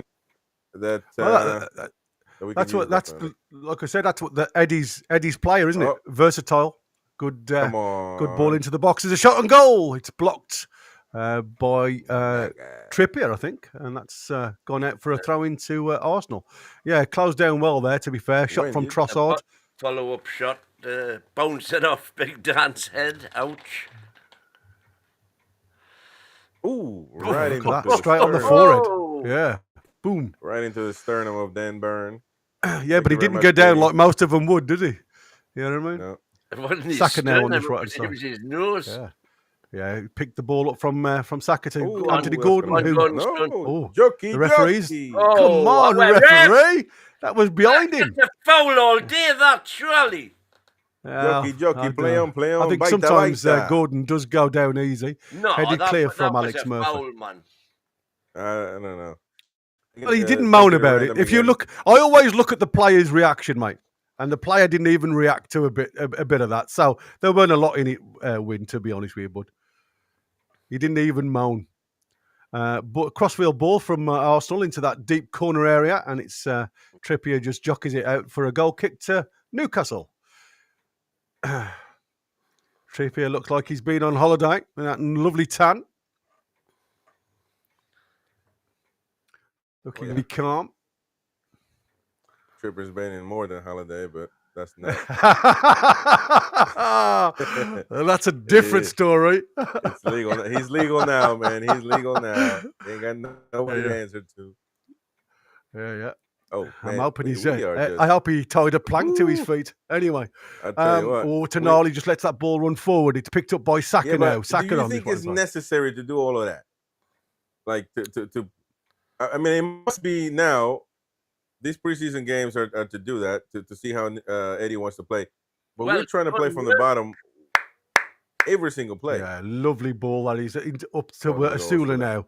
Great from Elanga, Oh, who's there we go. again trying to keep up with the play. Yes, now Elanga running into the diagonal on the left-hand side. Back to Willock. Willock now left, going central with the ball to Bruno. Bruno looking for a diagonal ball. He sees Trippier on the edge There of it the is. box. Trippier with the first time ball Tonali. into the box. Tonali! Oh! Into the hands of Raya, who dive into his right-hand side. Didn't So get a again, run. lovely play from Lovely Newcastle. play. Yeah, absolutely. Overloaded on this left-hand side with, again, Elanga. Ball down the right-hand side for Arsenal now for Saka to run onto. Alex Murphy, jockey with Anthony Gordon supporting. Back to Marino. Marino into Zubamende into the middle of the park. Back to Saliba. And just again, Newcastle getting the shape of a 4-5-1. Typical Newcastle shape on the defensive. Out to Trossard now on that right-hand side. Trossard being stood up by Trippier. Ball plays back, but again, picked up by Calafiore just about the 25-yard mark on the corner of the box. Again, Arsenal just trying to find a little chink in the gap, but again, well played Trippier, who stood his ground. Long ball over the top for Asula to go chasing. Raya picks the ball up, but he plays a dodgy ball out. He's gonna get it. And Raya saw a bit of red there, bit of red mist, being followed heavily by Great Asula. ball, Trippier. Yeah, great ball into the space, to be fair, in between the defender and the goalkeeper. But again, Raya allows the ball to bounce and then plays a crazy ball square. I don't know who he was aiming for, because that was nowhere near Saliba. Taking Very lessons lucky off there. Robbie. There was nobody, the likes of Elanga, following that up. Lascelles now goes long, looking to pick out Trippier, but Alanga's been to the school of Pope, and he kicks the ball out for a throw-in. Eddie and Mad Dog. Yeah, Mad Dog looks in good colour again. He always he's got to have a sunbed, man. Yeah, he's looking more. Who was that bloke who was on the auction? What was his name? Remember that? Always looked orange. David Dickinson. David Dickinson. Yeah, there you go. That's like Mad Dog. David Dickinson. Come on, man. You gotta put Saliba in the middle of the park. Got a bronze tone. It looked like a hot dog in the petrol station. Rolling around. Saliba just playing the ball through the middle, and it's again Trossard coming deep, and he plays the ball over the top for Saka. Byrne now closing the space down to try and hold Saka up, waiting for Alex Murphy to get back. Well Saka into the middle of the park. It's blocked by Bruno. Ooh. It comes out and it's blasted by Ben White. He saw an opening there, Ben, but he just lashed at it, and it goes well over. Should have been on target, that, by the way. Should have, could have. Well, like I say, that's what happens. That's the reasons why he's a right back. You can't count on luck, but luck counts. Yeah, that's something we've got to be careful of when we're asking the likes of young Alex Murphy to go and support he was down actually that left-hand side. Wider than I thought he was. Oh, yeah. I mean, he should have still been on target, mate, at this level. Again, pep football from Newcastle, playing it out to Dan Byrne. Yeah, that's a statement, by the way, that we're not... And this is why we were going for Trafford. I said, that 1 or 2% that we can get better coming out from the back. He's obviously put a lot more faith in Popey to crack on with his pep ball. That's another foul on Gordon that the referee didn't give. What? The Leno gave it. Oh, don't let him come out. Popey just swings a hoof at it. And he gets clear, and it's again Saliba with a bit of a dodgy one to Calafiori, but he managed to get it back to Raya. Raya back to Saliba. Again, no press from the Newcastle until there's a point, and then the press goes. All game so far. No, well, that's what we need. I mean, this is, like I say, it's only really a third main game, and it's about just getting everybody to have more minutes in the legs now. Oh, there we go. Tripping picks a chance. And he gets closed down. Byrne plays the ball up to Willock. Willock now out to Alanga. Alanga now plays it back to Trippier on the corner of that penalty box. Back to Pope. Ooh. Pope now just Gillies with the ball, and again he plays it out to a really poor ball from Popey to Alex Murphy. What's the point in driving the ball at his chest from there? Oh, there's a chance here for Arsenal. Oh, it's headed clear from by Lascelles, and it's headed back. Dog new tricks, man. I'm telling you, it's done. Why do we want to do that? But by the way, and that's going to be a big deal this season, because look at how Newcastle have played almost every single play, if not every one of them. Oh, Heinze is part of Arteta's coach managing team. That's crazy. You guys know Heinze? Gabriel Heinze. Real Real Madrid. Real Madrid, yeah, gonna say. Is it? It's Heinz, isn't it? Heinz. Well, yeah. Well, in Spanish it would be Heinze. But yeah. Oh, right. Okay. Heinz. Yeah. Interesting. Wow. Either way, Newcastle are. It looks like that's something new this season, that we're going to play from the back, Pep style. Oh, look at that! Does that Dan Byrne just give him a nudge? Like, get up, mate. Yeah, get up, dude. Yeah. And with Trossard just having his boots tied. With Pope, don't you think that's going to be something to worry about if we're going to play like that every season? We know he hasn't got a left foot, and I think that speaks volume. And that's what I said. When you think his best foot is his right foot, and he plays a ball like that to your fullback, then you have to question: is it the right way of going? I mean, I quite I understand him starting the play out from a goal kick. And allowing somebody else. And I think this is why, when you've not got Shaw in the team, you've got Lascelles and Dan Byrne, who aren't really efficient at delivering balls to feet regarding the passing side of things. The three of them together does make it a bit jittery. And I think that's why Eddie Howe was looking for a ball-playing goalkeeper and a ball-playing right centre-back, because it allows, when Fabian Shaw's not in the squad, to have some ability to play out from the back. Come on, guys. 5.99 thousand. 10 short. Come on.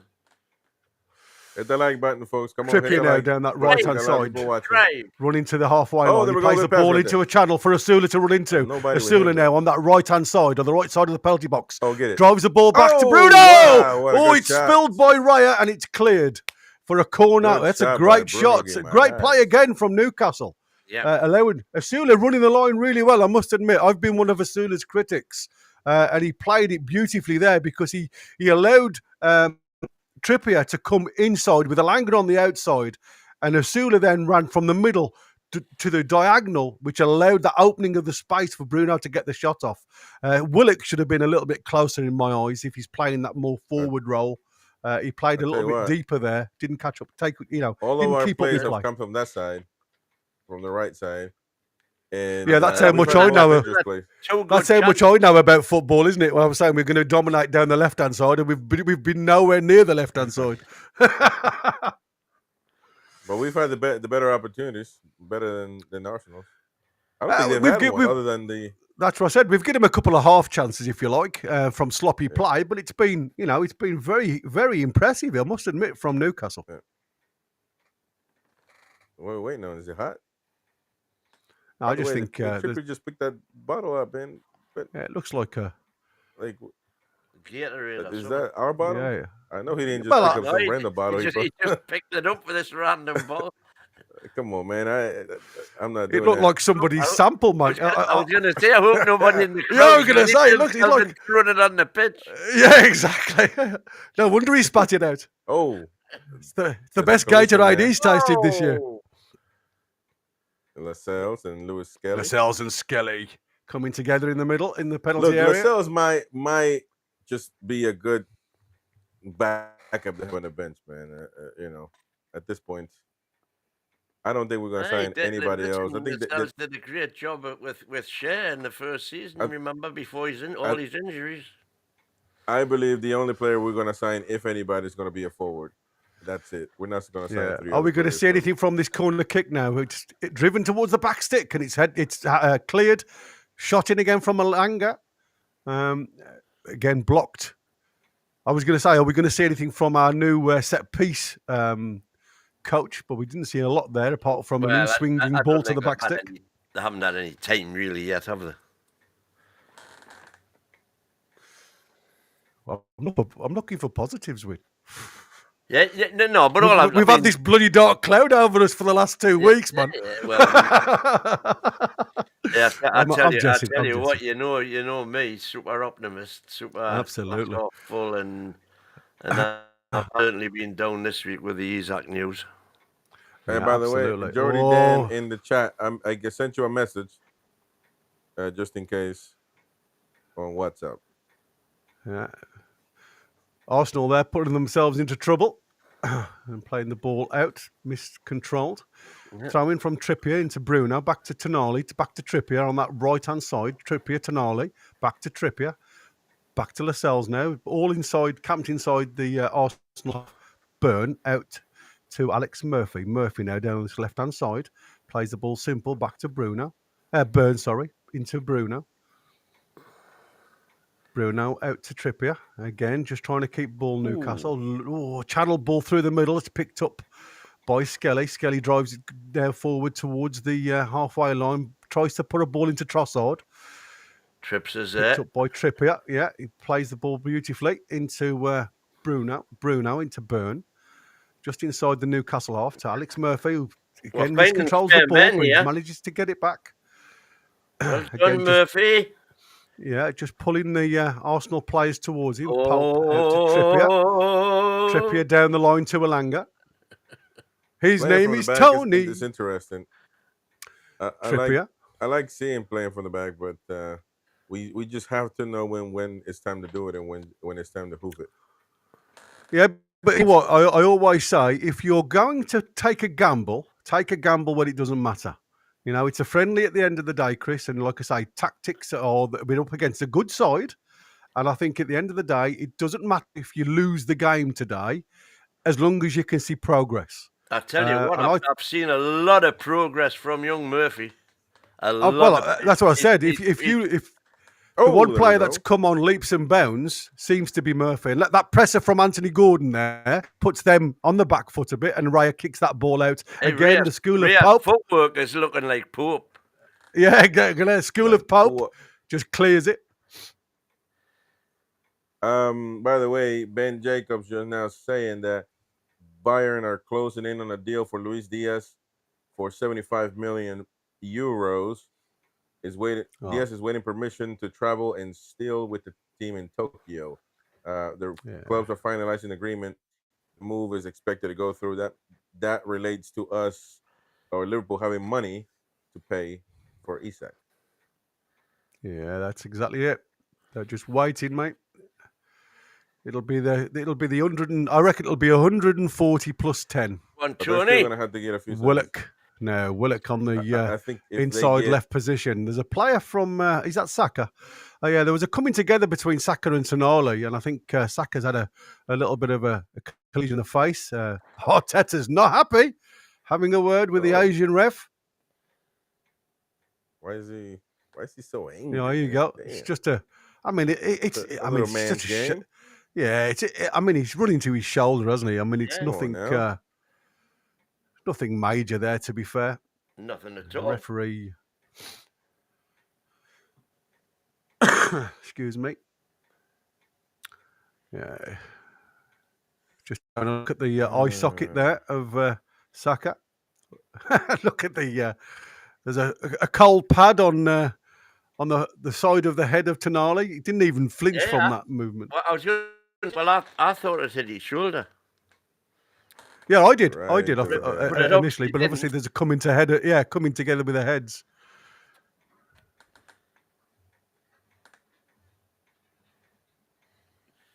Da-da-da.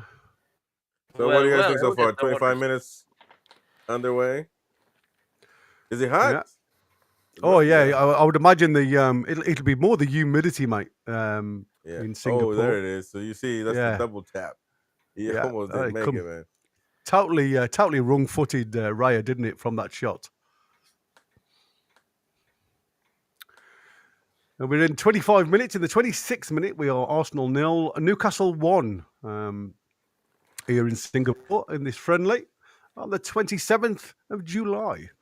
Again, you know, seeing some really positive stuff down that right-hand side with Elanga running diagonals with the likes of Asula as well, making that movement. So again, it seems as though they're working really hard with Asula to work that line, very similar to the way Isak works when he comes from more of a central area, running the diagonal to try and interarves away. Saka looks to be hurt. I mean, he's in pain, it looks like. Yeah, it's like I say, that What do you top guys eye make socket. of Asula possibly taking on that role?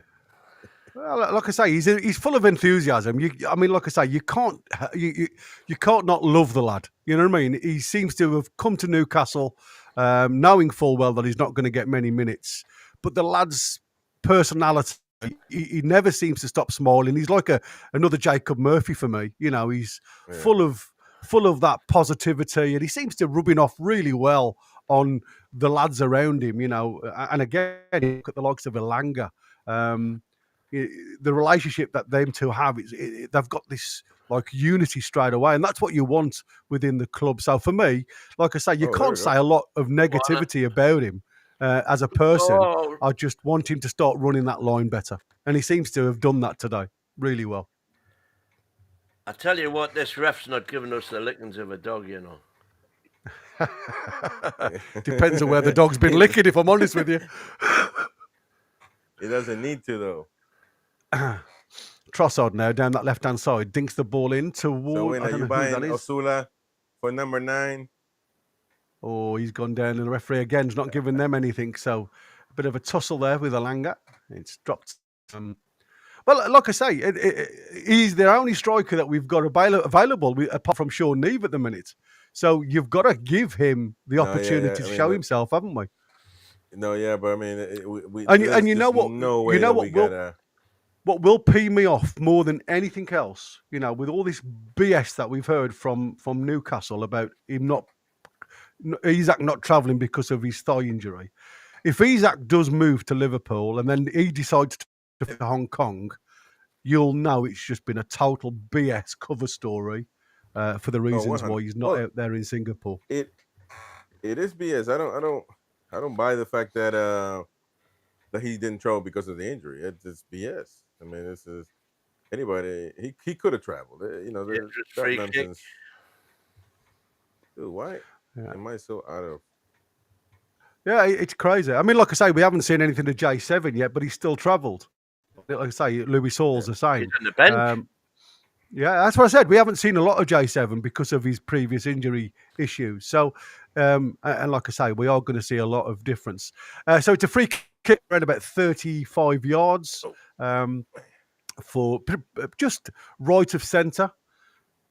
Ball just going to be dinked in towards that back stick, and it's too long, and it's out for a goal kick to Newcastle. Dude, I cannot get comfortable with this camera. The heck is going on? I swear, man. It's a bit foggy. Somebody, I think it was Geordie Dunn, said that you've still got the sticker, the protective film over the lens.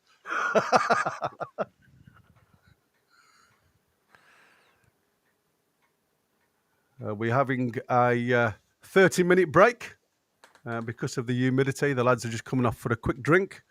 30 degrees out there. Yeah. So what do you think of the game so far then, team? You happy with what you've seen? I'm very happy with what I'm seeing on several fronts. Elanga getting his goal, obviously.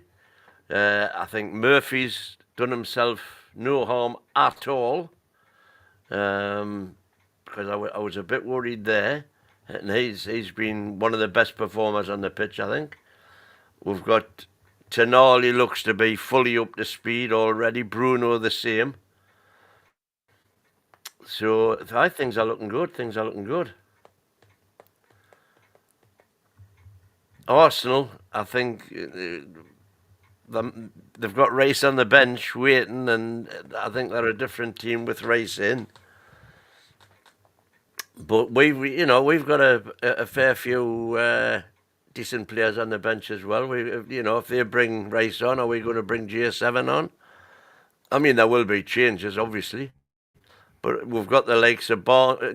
This is the difference right now to what we used to be. We've got on the bench, we've got Botman, Shea, Kraft, Livramento, J7, and Barnes, and Murphy, among others. That's a lot of players with a lot of first team games in for us who are sitting on the bench. Yeah.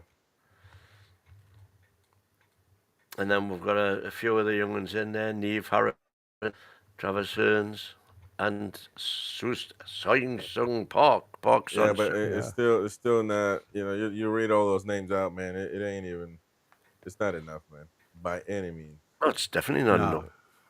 I mean, it's nice little ball. Travis Willock to Murphy down to Gordon. Oh, again, Gordon gets challenged from behind. Yeah, again, just round the back of the Achilles tendon. Referee's not getting a foul again. He's just giving the throw into Newcastle. Alex Murphy now looking to throw. About 15 yards in the Newcastle half. Alex Murphy there doing what he should be doing. He's walking down the line, grabbing a couple more yards. Again, Willock. Elanga loses the ball there centrally. He's not giving many fouls at all in this game. It's Trippier there just trips. It was Willock that lost the ball, by the way, not Elanga. No, I think it was Elanga, man. No, it was Willock. No, 20 years. Exactly. Ball into the middle. Shots from Newcastle. Oh, here we go. Goal for Arsenal. Yeah. Marino. Can you believe it? The ex-Newcastle player. Former Newcastle player. Yeah. Again, it come from a bit of sloppy play in the middle of the park, if I'm honest with you. We lose the ball a bit easy. From Willock losing the ball. It wasn't Elanga, it was Willock. Okay. I thought it was from where it looked like it was Elanga. Maybe back from the start. Hopefully. Now, ball gets driven in. Like there, Elanga picks the ball up, and then Bruno falls to the ground. It's so easy. Ball comes into the middle, and it's just played back from Caverts. There's Elanga Then it comes to Bruno. Bruno gets pulled, and it looks like he falls over his legs. Trossard drives the ball into Havertz, and then it's just Marino who picks it up on the edge of the box and just side foots it into the corner. So again, there's a couple of issues there, if I'm honest with you. Again, we questioned Bruno going down far too easy, and we've seen it again there. That was it. Yeah, I was on about the bit before. The one before. Yeah, me too. Yeah, me too. Anyway, back to Newcastle. Lascelles plays the ball down the channel to that one, doing his 180 again. He got it with early doors in the third or fourth minute. He did that, and referee. He did. Yeah, 34th minute. Arsenal 1, Newcastle 1. Ball comes down to Havertz down the left-hand side. Driven across, and it's another goal. Our own goal this time for Alex Murphy. What you doing, Alex? Yeah, what you doing? No. I cannot accept that, man. Come on. Moses. Commentator's curse. Yeah, exactly. Ball gets driven across the 6-yard box, and Alex Murphy's trying to close Saka down, and he just turns the ball into his own goal. So from all the positiveness of having a 1-0 start, playing half decent, we've actually shot ourselves completely in the foot. What the fuck was that, man? No, listen, man, you cannot do that. That ball is coming straight to you. You should just hit it. What a great finish that is. Yeah, 100%. Yeah. No chance. Trust me, if he was in front of the opposition goal, that would have gone high and wide. No chance for Pope. Who was the guy that headbutted? Oh, Shar, wasn't it, last game against Celtic? And Pope saved it. Yeah. Great save. He had no chance with this one. Bloody hell. Come on, there you go. I mean, like I say, and the floodgates. We're hoping now his head doesn't drop. Trossard now driving to the box. Newcastle now have got to show a little bit of form and a little bit of togetherness to try and get back into this game. Knock on. Come on, Wayne, say it, man. Into Ben White. Saka now down this right-hand side. Saka comes back onto his left foot, plays it back towards Ben White. It's behind him. Ben White has to retract some steps into Saliba. Saliba out to Calafiori now, just inside the Arsenal half, onto the halfway line. Nobody closing that space down. Calafiori over to Saka. Great control from Saka. Drives it into the box again onto his left foot. Comes back onto his right foot. But Murphy there, well done. Yeah, kept his shape there, kept his eye on the player, and closes the shot down. Well done, Alex Murphy. Yeah. He looks distraught, mate, to be fair. He really does look distraught. But well done. That's what I said. You've got to keep your head, son. He didn't dive in there. He stood his ground really well and closed the shot down really well. Really well played.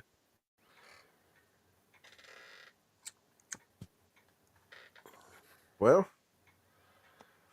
that's like I said. That's seeing the good and the bad of a player in literally 3 minutes, isn't it?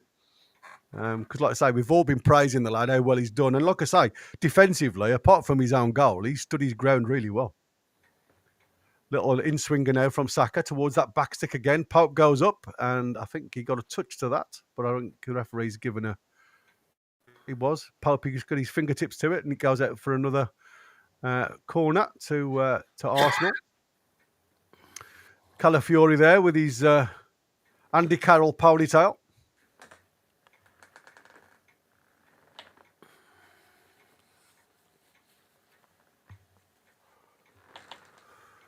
Trossard this time with the looks like they're very much pinpointing the back post with these in-swingers.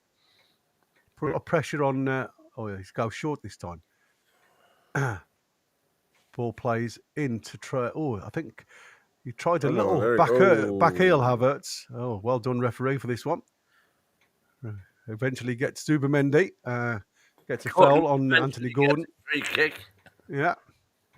Gets that one right. Seems very reluctant to blow that whistle. I think he's lost his pee out of that bloody whistle. There's no pee in whistle.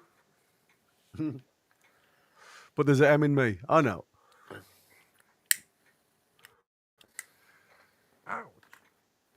Man, Lascelles now just saying to Alex Murphy, get a little bit further forward. Again, a little floated ball to Alex Murphy. Bad first touch. Gives the ball back to Marino. Down to Saka now. Down this right-hand side. Marino goes on the outside. It's a ball into... good closing down there because I thought it was going to come to Nwaneri, who'd done the diagonal left to right run. But again, just presence of body. Palpy puts the ball down. He's had it in his hands. He's saying, "Come on, I want the Arsenal players to close me down because I am really comfortable at kicking the ball." I think he's trying to build his confidence here. He's just half. Yeah, go on. We all knew where it was going to. Burn now plays the ball into the centre circle to again. It's nice to see Elanga coming out, away from that right hand side to a more central position to overload that middle There we go. part Gordon. into Gordon. Now with the shot over the bar. Yeah, again it was a nice link up play between Elanga, who's gone to overload with Willock as well on that left hand side, and he's played the ball. Look at Elanga going out on the right. Why didn't he play in there? I think I think he was so fast. Gordon didn't even know he was there.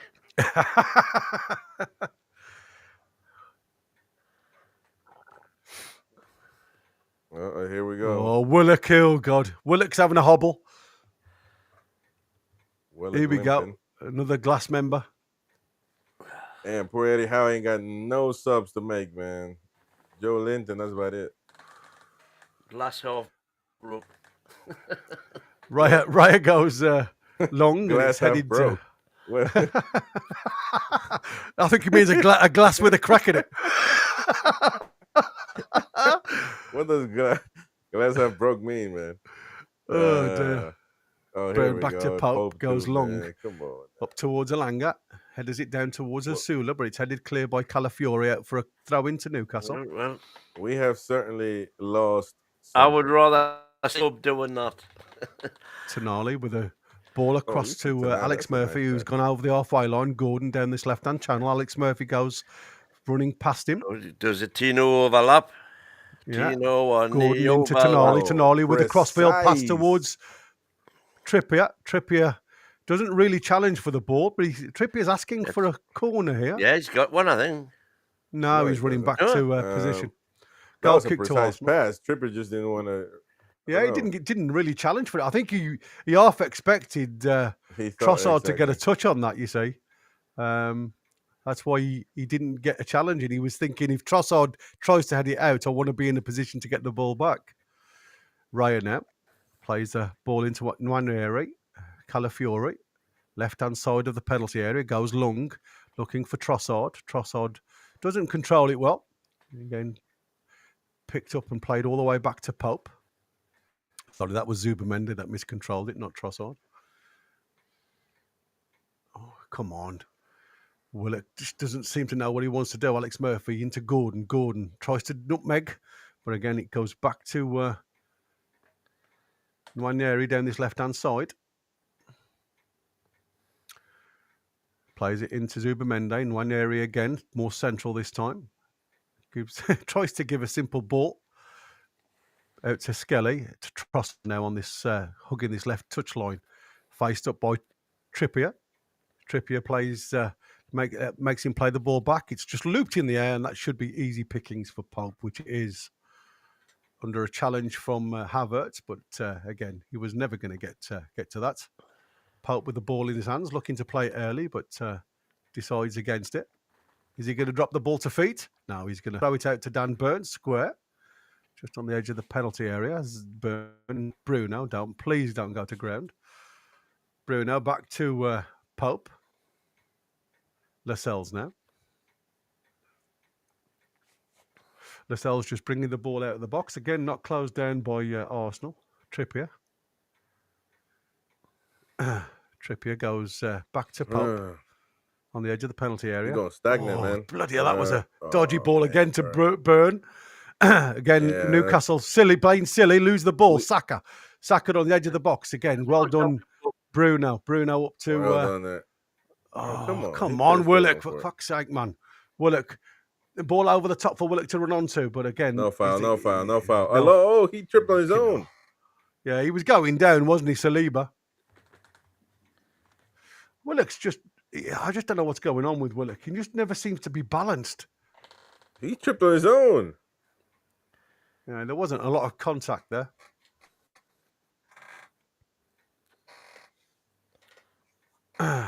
Would you go for Marino if he's going to be surplus to requirements at Arsenal? 100%. Marino's 7 goals, 2 assists from Marino last season, says Dexter. I mean, we need help in the midfield. Because obviously they're looking at bringing Eze in, aren't they?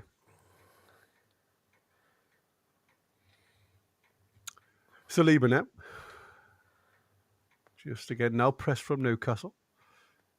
Anthony Gordon goes to close the space. Saliba goes out to Calafiori. Calafiori drops it back to Raya. Raya, heavy touch the first one. Manages to get it back, and it's given back to Newcastle.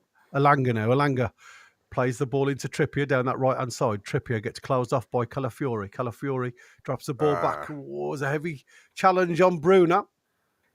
Wait, you're quiet, man. Come on. What's he doing? Oh, it's Marino, sorry.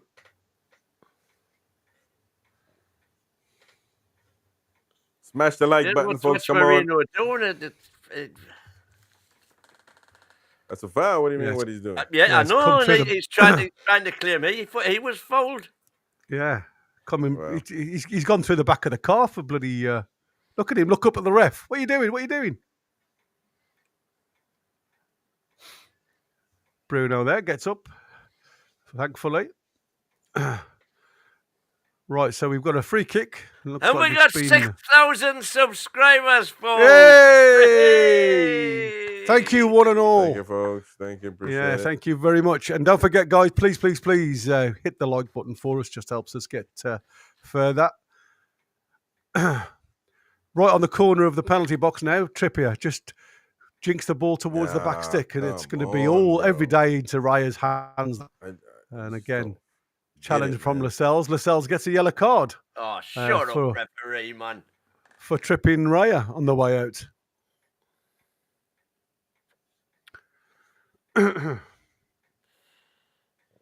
Riaz had enough of using his shield. He's going just for the hoof. Yeah, he's just going to clear the ball long. What are you doing, Nasula? It's a bloody free kick, lad. You've got to dodge, but I must admit, Raya has made an approach to the edge of the box with his free kick. So Asula, I don't know what he was trying or thinking there. Good header, clear from Murphy there on Saka. Played all the way back to Raya. Raya so you can tell that they start shaking whenever you pressure them. So this is the first time that's the first time we've clear from the cells. Press them. Would pressure them more. Yeah. Again, I'm worrying where Willock is playing because he's not really involved in that midfield. He's not really involved in the forward line. He seems to be the halfway man, but doesn't seem to be getting involved in much play. Bruno there, just asking the referee a question. And again, referee doesn't give anything. Ball from Alanga back to... Oh, what's going on now? So, Havertz just giving Alanga a bit of a shake of the hand. Referee gives that one. Just leaves his foot in there. Yeah, he slides in there and just takes his standing foot. Look, on the instep. And the referee doesn't give a bloody yellow card there, does he? Thank you, Shelley, for the congratulations on that 6,000 subscribers. Appreciate it, lovely to have you on board. Ben White, he's such a dark colour. Every time I get him, I think it's Saliba. He's got such a bloody suntan. To Gorgonzola. Cheers, mate. Channel is brilliant. Well done, Tonali. Again, playing that right back roll. Well done. He stopped that ball from going out for a corner. Kicks it out for a throw-in. Again, playing that deep role. I mean, again, somebody who doesn't give anything up. Our Marvel in the middle. Again, it's got a little bit slow. We're in the 48th minute. I don't know what's going on here. The referee's just... we did have that drinks break, I suppose. I think it'll be half-time once this throw-in's taken by Skelly. Come on, Skelly. I had that when Saka was getting his treatment. That was a couple of minutes. Yeah, just thrown in easy towards Trossard. Well, that's there you all go. she wrote for the half first time. We had, I think it's been a really good first half, apart from 3 minutes, where we just seem to lose our way a little bit. Yeah, that's. It's better than I was expecting. I'll tell you that. Do you think the result is was pretty much predicted? I think, but No. you what? we just because you expected us to lose, all of a sudden the result is appropriate? No, it isn't. There was a big mistake by a young lad that shouldn't have happened, plain and simple. So Right, so players make that's mistakes. still show. No, players don't just make mistakes. There are mistakes that are allowable and mistakes that are not allowable, and that mistake should not be allowed, should be condemned, plain and simple. It's a preseason game, but if this happened in an important game in the Premier League season or any other competition, we'll be I think annihilating him. what maybe you're forgetting is I'm not forgetting. that ball came across with a lot of pace on it. Get out of here, man. No. Don't justify a mistake like that. He could have just hoofed it the way he came. But he got caught in between and he just scored a goal. If he had time to do it again, he just wouldn't touch it at all because it was going out. No. Well, what's the point? No, it wasn't because Saka was behind him. Well, we'll have a look at it now. Yeah. I'm showing the replay. And it just shows, again, that we needed a center back and we don't have one. So there you go. It just keeps adding up, man. It keeps adding up, oh man. No matter how you want to shoot. Even though he's given them a goal, I still think Murphy's had a good game. Man, you are the most deluded fan ever, man. How can you say that? Because I've watched him play for 45 minutes and he's played well. But a center back is supposed to defend goals. He already allowed one. He's a left back for starters. It's a preseason game, so you have to be. He's playing left, but he's a centre back, but he's playing left back. Yeah, I mean, like I said, listen, he's had a good game. Yeah, you could pinpoint, like they say, the mistakes that we've made in the middle of the park there. Bruno going down under a challenge from Moreno, and then we didn't get anything. But again, you've got to ask yourself, who's like, look at Willock there, the wrong side of Moreno off the run, Tonali off the wrong side of Moreno off the run. So if you was to nitpick every single mistake, you could say, well, positioning, we're not there. And again, this is what I said about these pre-match games. It's about if you're going to make a mistake, make the mistakes where it doesn't matter. As long as the shape is there and we can see where the areas all come in now. Yeah, I'm going to say that it's driven in, and but this is what I said. When if that was on the opposite end, I tell you what, as well, he knows Saka on his shoulder there, and he's trying. It comes off his shin. Watch, it comes off his shin. It comes off the inside of his shin. So I mean, he didn't have control of the ball, but that doesn't excuse the mistake. That's what I'm saying. The mistake happened. What I liked about it is a young lad finding his feet in the first team. When you saw him get on his feet afterwards, his head was a little bit down, but then he still had the presence of mind to stand against this Saka, who's probably one of the Premier League players that like I said, it's gonna show you weaknesses, and he stood his ground. It could have quite easily, gone within himself and got beaten again. Allowing Saka to get a shot off, potentially getting a third goal, from that, but he didn't. And that's what I said. Sometimes people do make mistakes within these games. These games don't matter. It's about what you do post that mistake to make it better for you. And I think, like I say, he showed common ground. He didn't allow him to affect his game too much. And again, it's like I said, these games are the ones where you start to cement a formation of a team. And I agree with what Wynn's saying. I think it's good. The fact that he's not had a bad 45 minutes. He's had a sloppy 2 minutes. I'm just watching the subs warming up, Gary. Yeah, And they're having a shower. running through the sprinklers. This is time to make mistakes and learn from Gavin. James Slater, a young Alex Murphy looks totally out of his depth. Steep learning experience. Asula's still looking wet behind the ears, missing focal point badly, says James. Yeah, you're good, man. Preseason games don't. You say that these preseason games don't matter, but they do matter for players like Murphy that are trying to show that they are ready. And when you make mental mistakes like that, it shows that we need another center back. He's not going to be. To me, he's not ready to be, if you will, the center back that comes from the bench to replace either Shaw or Byrne or Botman.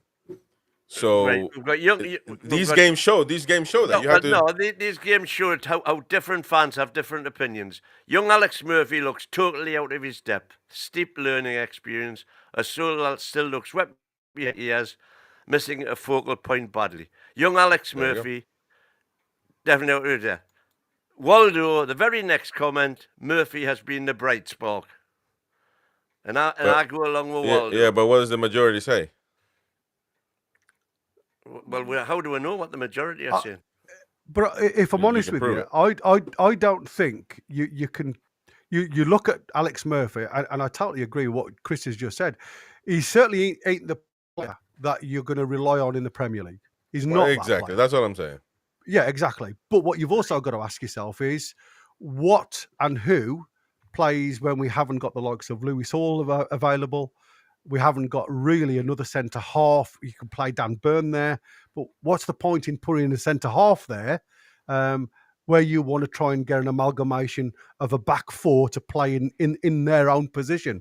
Unless you bring in a third centre half and play three at the back, what Eddie Howe could potentially go ahead and do in the Champions League games. So I understand both sides of the argument. He's certainly not Premier League ready, but there is nothing wrong in bedding him in to bring confidence to a player, to say to him, this is what happens to you if you allow it to happen. He's filling in a void for us at this present moment in time. Again, you could have put Tino in that, but we know with this humidity, there's going to be a different 12 come on the park, or a different 11, I should say, come on the park potentially for the second half. So Tino's going to go to right back, giving Trippier a break.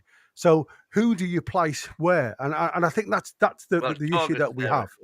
We haven't got the depth in squad, and that's what I'm saying. Target will come left back now. We haven't got the depth in squad to play everybody where we would have a stronger side. So it's a case of how Eddie Howe now deals with it. And that's what I said. The result really doesn't matter.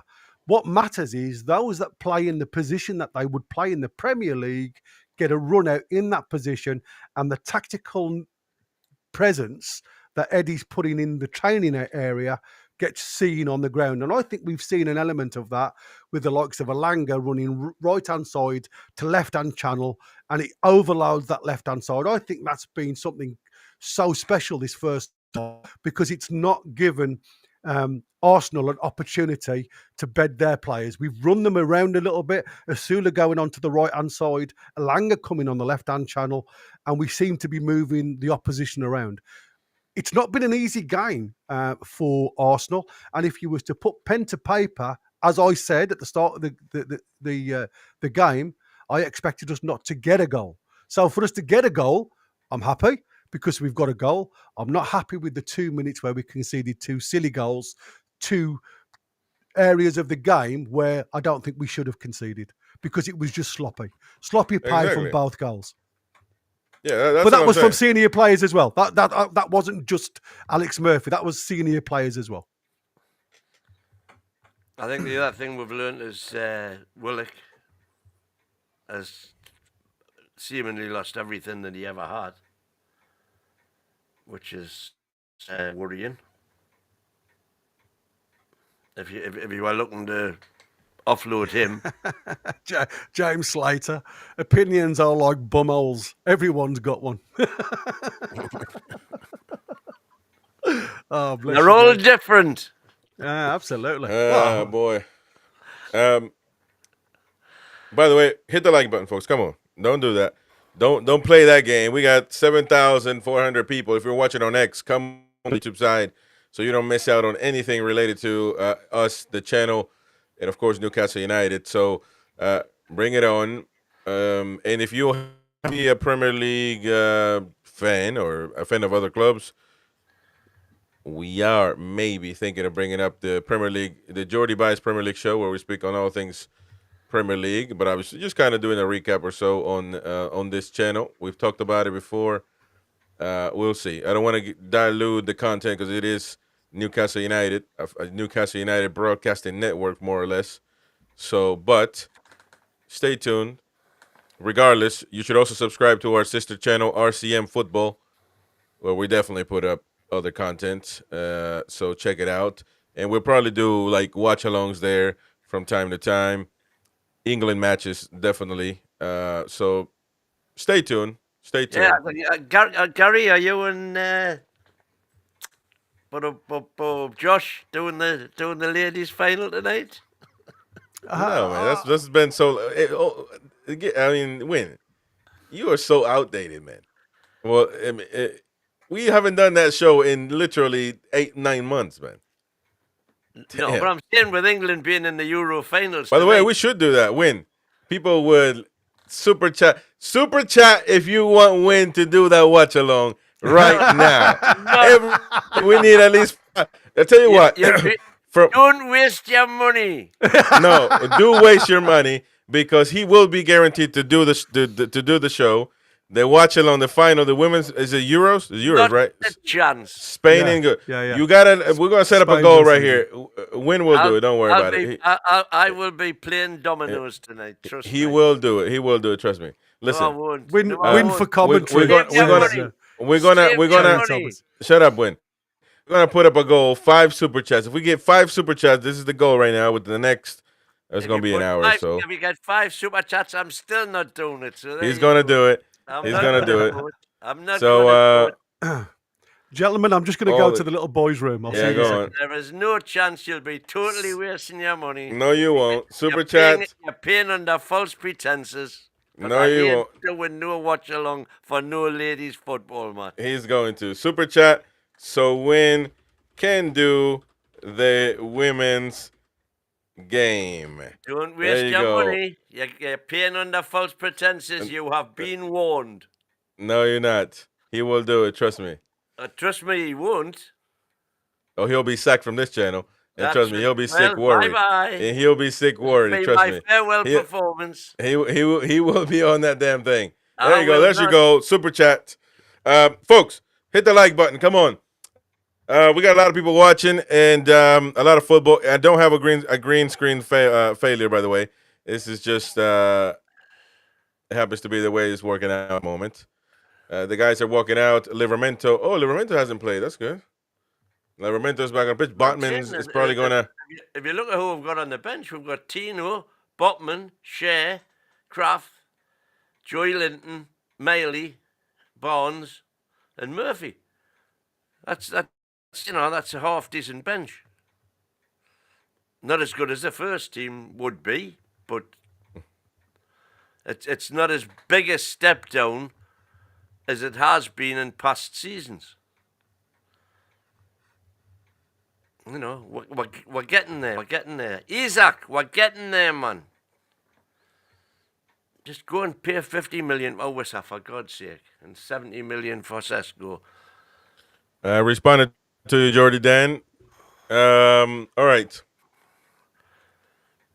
looks like the players are warming up now. Newcastle United set to face Arsenal for the second half. We got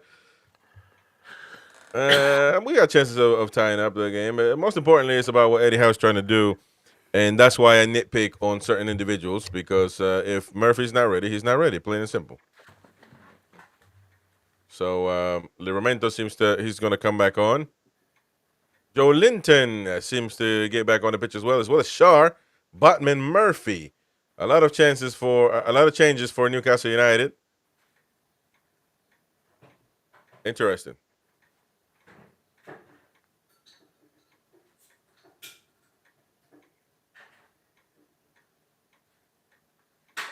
Thank you, Michael, NUFC. Appreciate it. 6,000 subs rather quickly, I would say. So I appreciate everyone. And if you hit that like button, support us, get more Newcastle fans, more subscribers. We certainly need your help. So hit that like button. For the rescue dog. It's going to be really interesting to see who starts. Botman's in, J7's in, Miley's in, Target's in, Murphy's in.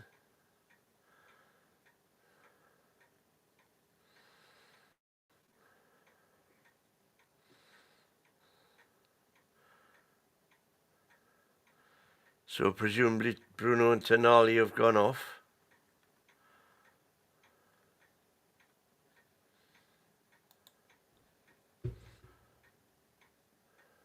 All right. J7. We are underway in the second half, ladies and gentlemen. Newcastle United trying to equalize the game at least. Arsenal trying to extend the lead. Califiori.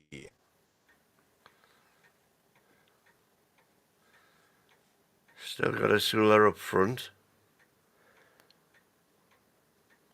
Oh, nice. Well done. There you go. But be careful. Now he's offside, though. He's offside. Havertz is offside. Well done there. Just lucky. Can't count on luck, but luck counts.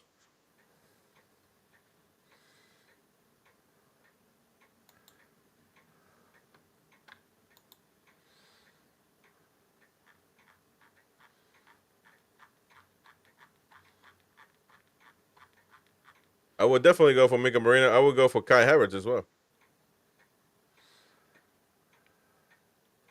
There we go. Be careful, Arsenal trying to push up on Newcastle United. Now we go with the counter. Harvey Barnes. Barnes with the counter. Osula running into the middle. Harvey Barnes. Barnes one-on-one. Pass back in Califiori. Clears one, clears twice. Joe Linton. The machine. The machine tanks his way through, gets it to Tino on the right. Joe Linton. Murphy, now Livramento.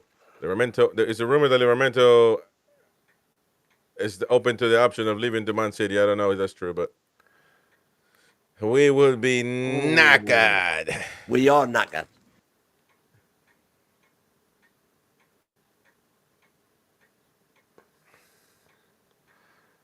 Here we're going. We're playing in the Singapore Festival of Football. I wonder whether other teams went there, or is it just these two? No, I think this is us. Damn, that's so much of a festival. There's a man down. There's a sniper in the building. Califiori, number 33. Cheers.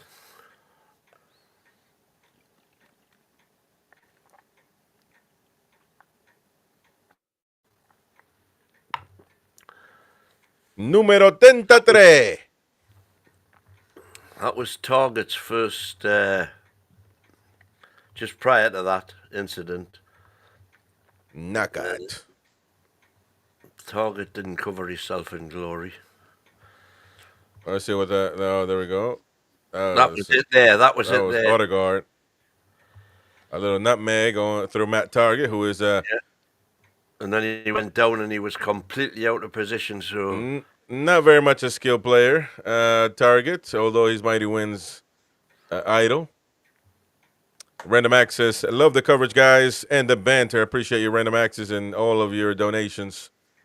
Appreciate everyone. And come on, folks, hit the subscribe if you haven't already. If you're watching, we've got 7,500 now altogether. We don't. Oh, watching, yeah. Jump over onto YouTube. Smash the subscribe and smash the like. 7,500 watching and only 6,000 subscribers. Come on, do a favor. Oh, what a long pass there now onto the left side. Trossard cannot get to it. That's going to be a Newcastle United throw-in. Tell you what, a Langa would have got to that. Livramento onto the pitch as we spoke at halftime. There we go. Oh, what was that? Lascelles half hoofing it. Oh, that would have been dangerous, but Nick Pope just in time. Now, is he going to get that out quickly? Go on. Oh, man. A long throw there now Should have to been there 10 target seconds Joe ago. Linton. And now Joe Linton gives up the ball. Odd lanes. That's going to be a throw in now for no.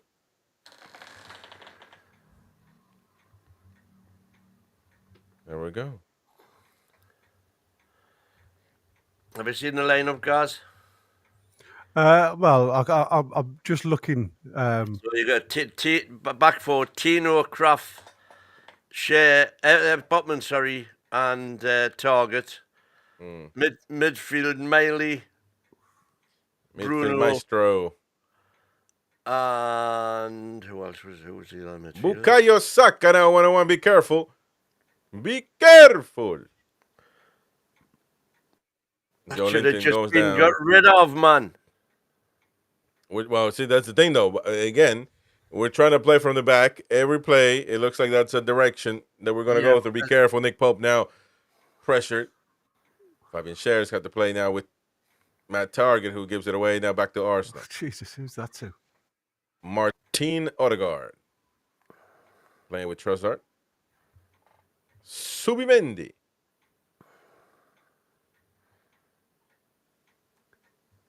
Arsenal with the control, with the ball. Yeah. Direct in football.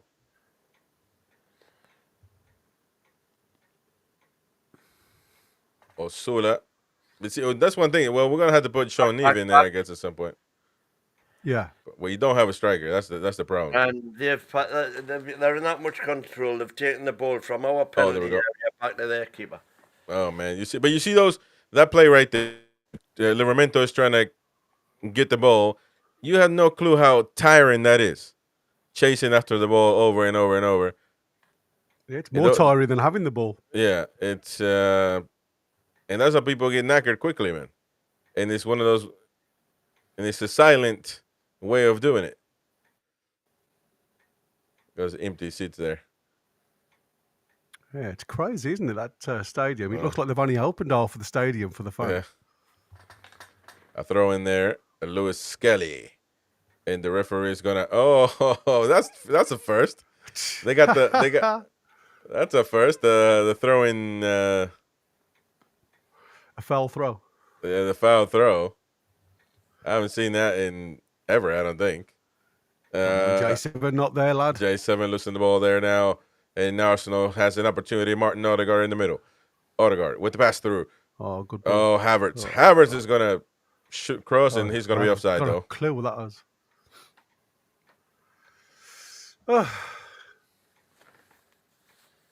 James Slater, win on the Brown. Yes, lad. That was lucky, that was, because it was Saka who was offside. Ah. Playing central. Fabian Scher coming in for Lascelles and Butman for Byrne. What time is it now? 13:45. On a normal Sunday, I'd be onto me 5th or 6th pint by now.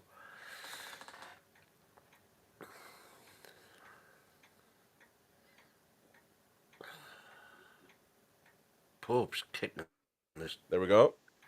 It's a joke. Lewis Miley with the long pass to Osula. Go on, Osula can't get to it. He's going to commit a foul, isn't it? Almost. Manhandled by Saliba. Oh, that's going to be a handball, though, isn't it? Yes, it is. And somebody going down. There's a sniper in the building. Doesn't matter what it is, though. Is it when you look at Shaw? Could be a friendly, it could be anything. His commitment to the cause is exactly the same. His mentality is like, it's not. Doesn't matter what it is. Havertz is down. Somebody stepped on his toes.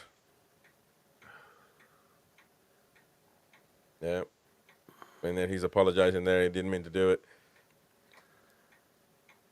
He is on 100K a week, yes, Ian Fleming. So that's why we can't get rid of him. Unfortunately. But that's the contract the Mighty Win wanted for him, so he got it.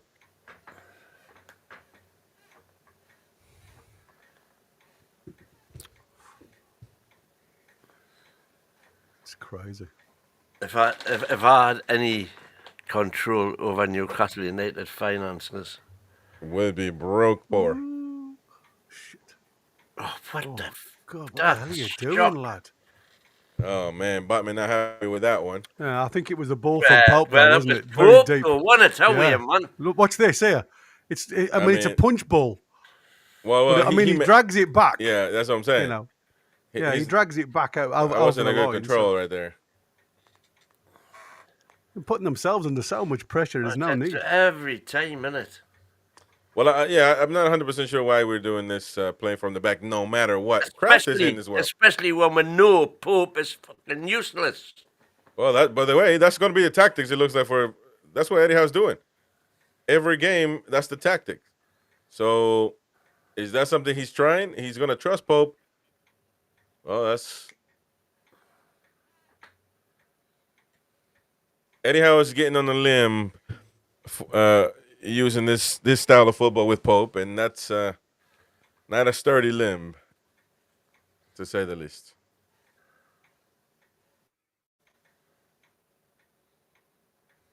That was very. You can see that what they try to do there. They had the blockers to block the header away, Havertz, and then Havertz just to play in round the corner. Oh, be careful Kane, now. man, come Joe on! Lindsay. What are you Oh, we're doing, going to give it lads? away now to Trossard. Bloody hell, man! The cross in. Be careful, Saka Bukayo with a scissor kick. And Pope with a wonderful And then save. Pope doing what he does. Well, it wasn't wonderful, but he was there. And then Newcastle United. That's what Pope does. But, you know, we know he's a great shot stopper. But honest to God, relying on him for footwork, it's suicidal, man. I'll fix my camera quick. Arsenal now pick the ball up. He's giving the ball back to Asula. There's some tussling going on in the middle of the park there. We'll have a one there. Well, about Ben White. Doesn't look like Arsenal have made many changes then. Harvey Barnes gets pulled to the ground there.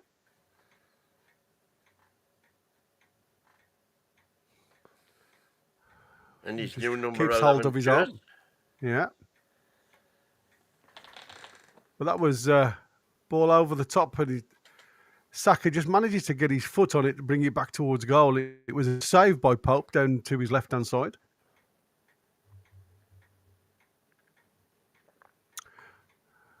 Miley. Tino. Out to Kraft, and then we got Miley again into the middle with Murphy. Murphy now central, plays a shot in, it's a goal! Whoa, Murphy! get in! Jacob Murphy! Get in from about 22 yards with a left footer into the bottom corner. Get in, Bunny lad. The lucky dog does the business. Hey! Oh, that was a purple shot. There you now. go. That there you was go. very similar to Marino's goal, wasn't it? Yeah, Eddie's still not happy though. You see him there. He's telling everybody at the back there not to be messing about at the back. So he said, "You're going to Come take my on. place, are you?" Don't think so, Sunshine. And Miley into Jacob Murphy, and nobody closes the space with Murphy, and he allows him to get onto his left-hand Yeah, side, from like a little bit more 25 central yards. of the D, and he struck it just beautifully into that corner. Bang into that corner. Beautiful. Yeah, and another one who's not frightened of using his left foot. You would never have thought he was going to shoot from there, especially with his left foot. Brilliant. Brilliant. Come on, Jacob. Let's see that smile. Ben White now plays it back to Raya. Jacob. So with 59 minutes, guys, it's Arsenal 2, Newcastle 2. Headed a little bit clear by Kraft, who was under a challenge from Havertz. The referee's given the benefit of the doubt there. Oh, this. Arteta, he's got the face you couldn't I mean, get. look at that with Havertz. He's not even watching the ball. Yeah, He's literally nah. just shouldered. You couldn't Kraft get there. sick of punching it. I'm not being funny. That is just shocking. Referees should be watching stuff Yeah. like that. What happened? That's I mean, when you see the yellow card that we were given, Martinelli coming on for Havertz by the looks of it. Yeah. and And is this, Arizalaba, Arrizabala.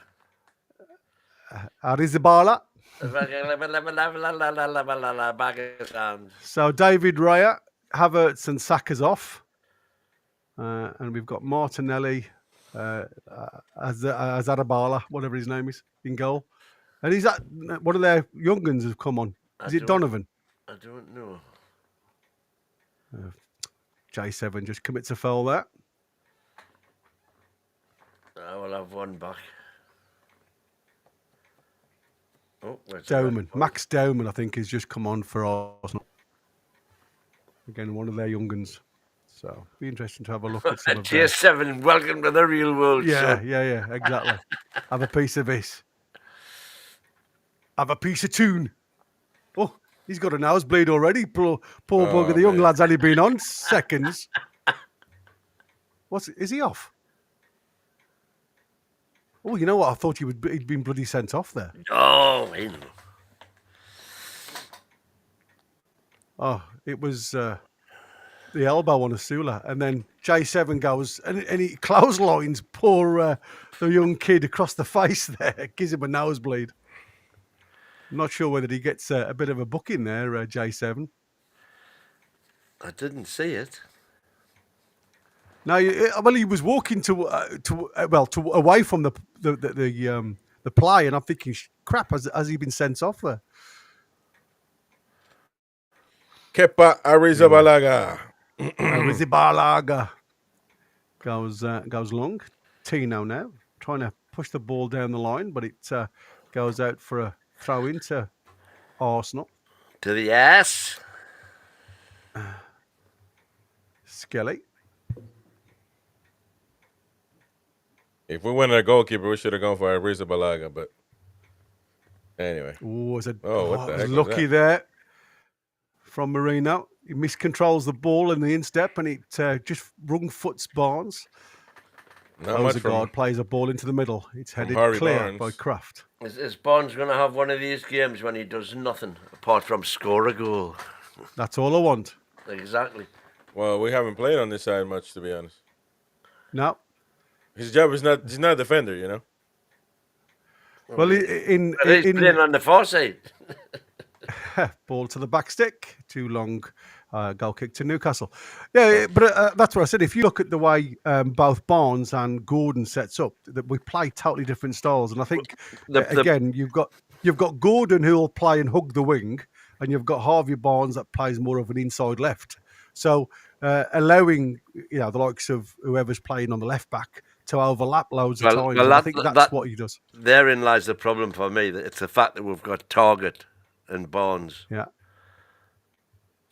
Jacob Murphy loses out there in the middle of the park. It's, again, well done. Well done. Target. Matt Target, who, gets the excellent interception, but it can only go out for a corner. And it could have been stopped, that as well. Thanks, Ben. Thank you very much indeed, Benjamin Maven. Careful saying his name, your furniture might start floating. Arisa Balaga. Arisa Balaga. Kepa arriba, Arisa Balaga. Yeah, I think we'll keep it at Kepa. Corner to New again, let's see what they do on the training ground. Floated in again towards the edge of the 6-yard box. Had tennis at the minute. Little dink back into the box, and it's headed clear. All the Newcastle players behind the ball at this point. Nasula charges out to try and close that ball. It's come all the way back to Kappa, who goes long again. That diagonal ball. And Target just heads it back to Pope. Pope throws it out to Botman on the edge of the box, plays it across to the Shaw on the D, back to Botman. Botman now looking for options, plays the ball through the centre into Harvey Barnes' feet. He's got Target on the outside of him. He plays it inside to Miley. Miley now looking for options, plays it to Kraft. Kraft allows the ball to run into Murphy's feet. Murphy just trying to give the ball back to Kraft, but it's out for a throw-in. Jordy Den. Deflected. Message me back, man. Damn. The slowest replier in the history of football. Slower than our transfer crew. Oh, man. I don't know about that. I feel like that's an insult. Harvey Barnes. Go on, Miley. To Livramento all the way to it. Oh, get in! Tino. Target into the box. And again, Asula just didn't That's not a foul, didn't switch on to the area Don't there, even did he? think about it. Kraft. Back to Miley. Miley into the box to Jacob Murphy. Murphy tried to do a diagonal ball, but it's easily intercepted. Back out to Fabian Shaw now, just inside the Arsenal half on the halfway line. We've got big up guys from Jamie Phillips. Oh, that's my man Jamie, man. Jamie Football Chat. Appreciate it, man. Thank you so much. You haven't got him yet, Jamie. You haven't got him yet. You haven't got it. Don't try. Yeah, Jamie trying to brown nose because he wants Isak. To Botman. Botman now just on the in I line appreciate with it, mate. Penalty area. Oh, it's a bad touch there from Target again. But he gets away with it this time. Back to Botman. Inside Miley. Miley now looking up. He plays a little delicate ball out to Jacob Murphy on the inside right position, just inside his own half. Exactly. Murphy now runs past the halfway line. Plays centrally into Harvey Barnes. Harvey Barnes back to Murphy. Murphy now. Murphy looks up and he's trying to get it onto his right foot to shape a shot, but he gets intercepted by Donovan, and is a foul committed by Target. Yeah, it's a shame because I thought it was going to open up a bit there.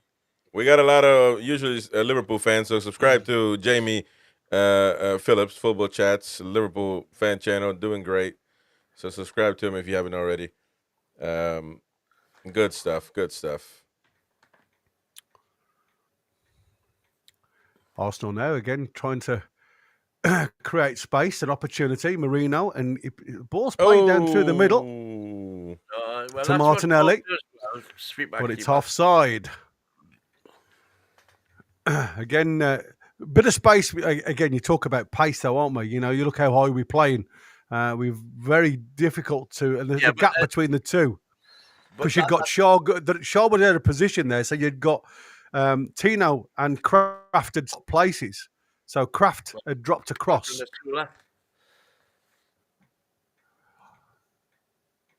Target now back to Botman. Botman now to Shaw. Shaw plays a diagonal ball out to Murphy. Murphy now. Oh, that's it. The box. That's it. Oh, dude, that was a sitter. Great play. That was a sitter, though. Yeah, the header just flies past the right hand post. Was beaten, I think. There. Great vision from Shaw. Oh, he's offside, surely. Well, I thought he was offside as well, to be fair, but yeah. But again, Jacob Murphy puts a good ball into the box for Asula. Again, it was on the plate, and it wasn't offside because they've allowed play to go on with the goal kick. And by the way, there's no VAR here. So. Yeah, Kappa goes long, and it's again the school of Pope. Listen, who said we want Kappa? If he's just kicked like bloody Pope straight out for a throw-in. Another substitute. Price coming on. Marino coming up, and Price is coming on. Mr. Rice. Right, yeah. Now we'll see what we're up against. The price is right, Mr. Rice. Yeah. Well, that would have been my dream window when we had the money 2 years ago. If we got Tonali, man. We're okay with that. Well done that out, was Miley the there. following Jacob season. Murphy out to Tino. Tino now. Just there dinks it the is. ball into the box. Oh, there it is. It's Sula. Oh, target is just worthless, past target man. as well. Again, didn't really commit himself to the cross. And there's another sniper in the building because Arsenal have gone down again. That was the summer I'm on about is when Kane went to Bayern and Rice went to Arsenal. And Tonali came with us. What are you talking about? No, that was the following summer. It wasn't. Yes, it was. It was an elbow of Asula into Saliba. We could have had Kane and Rice. Yeah. If we'd really pushed the boat out. Kane and Rice. When? I swear to God, man. You are the most deluded fan in the history of football, man. Listen, there's nothing like dreaming, is there? It was post-takeover. We just avoided relegation. You got your dates wrong, I'm pretty sure. So, okay. Let me see. Oh, I hope. What's going on here? Just look at Tonali. Botman's off. Tonali to Newcastle. Oh, God. We're in trouble. Exactly. Both players join their prospective clubs in 2023. Well, Botman has got off in the 70th minute. Here's an ask. So we'll have to see what he can do now. What's going on there? But what's happened to Botman? Oh, wait a minute. Let me see. Because I got a message saying something. Van Batman last 25 minutes of the second half and comes off with what looks like a growing problem. Oh, Jesus Christ. Fuck's sake. Somebody put in the chat earlier that we are literally one step away from crisis if Botman gets injured. I think somebody put something like that, and there you go. We've got it. Well, there you go. Well, I mean, the only proviso to that, and I know it's not very much of a proviso, is that Lascelles came through the first half and looked, Yeah, but we've got 3 games in 12 days. Great save by Pope. No, I know you can. This young lad who's just come on there. Dowman, cracking shot there into the corner, but it was well saved by Pope. The point here is, man, we're on our final thread. Yeah, we certainly need to get out. I don't understand the quietness on Margehi. Liverpool are surely waiting now for the Isak deal to go through. Or to happen. They're trying to sell a player. They're going to sell Luis Diaz soon. Might need to sell Darwin Nunez again. Well, so they look to be looking from the outside. Why can't we go in for him right now? It's £40 million, mate. Yeah, it's mad. Like I say, Gonzalo has just put their Botman out for the rest of the season. I don't know where you got that one from. We wouldn't know that until later on, by the way. No, impossible. He didn't. He walked off, so it can't have been that bad. Shot again, good save again from Pope. Shot from outside the box this time. Odegaard. J7 now just does a 180 inside his own box. He gets trip on the back. Yeah, I'm gonna say referee. Thank you. All right, Zubamende. So I made Jordy Dan mod. A channel. We need mods that are objective, that are level-headed. So, Jordy Dan, appreciate your support. He's with us all the time, mate, to be fair. So, just follow the steps of the other mods. They'll teach you the ropes. They've been doing it for a while. So, Jordy Dan, appreciate you coming on board. And we need a few more. So, if you're up for it, let us know. But obviously... John Rudion. Oh, fuck. The Rudmeister. That Jordan is bad luck, man. Never mind, Jordan. You're not mine no more. And by the way, we've got who else is coming off? Listen, man. Neves on. Still on the bench. Off. Good ball through the middle. Ashby now going for a run the other side. We've got Tino on that left-hand side, hugging that left-hand line. at the minute. I don't get We're it, all man. over the shop at the moment. I'll tell you now. I don't get it, man. He's supposed to be, J7 you know, to Kraft. again, another thing that might. Well, he's gone, so we'll see. We'll see when he comes back, because that's another contradiction that Murphy. he's made.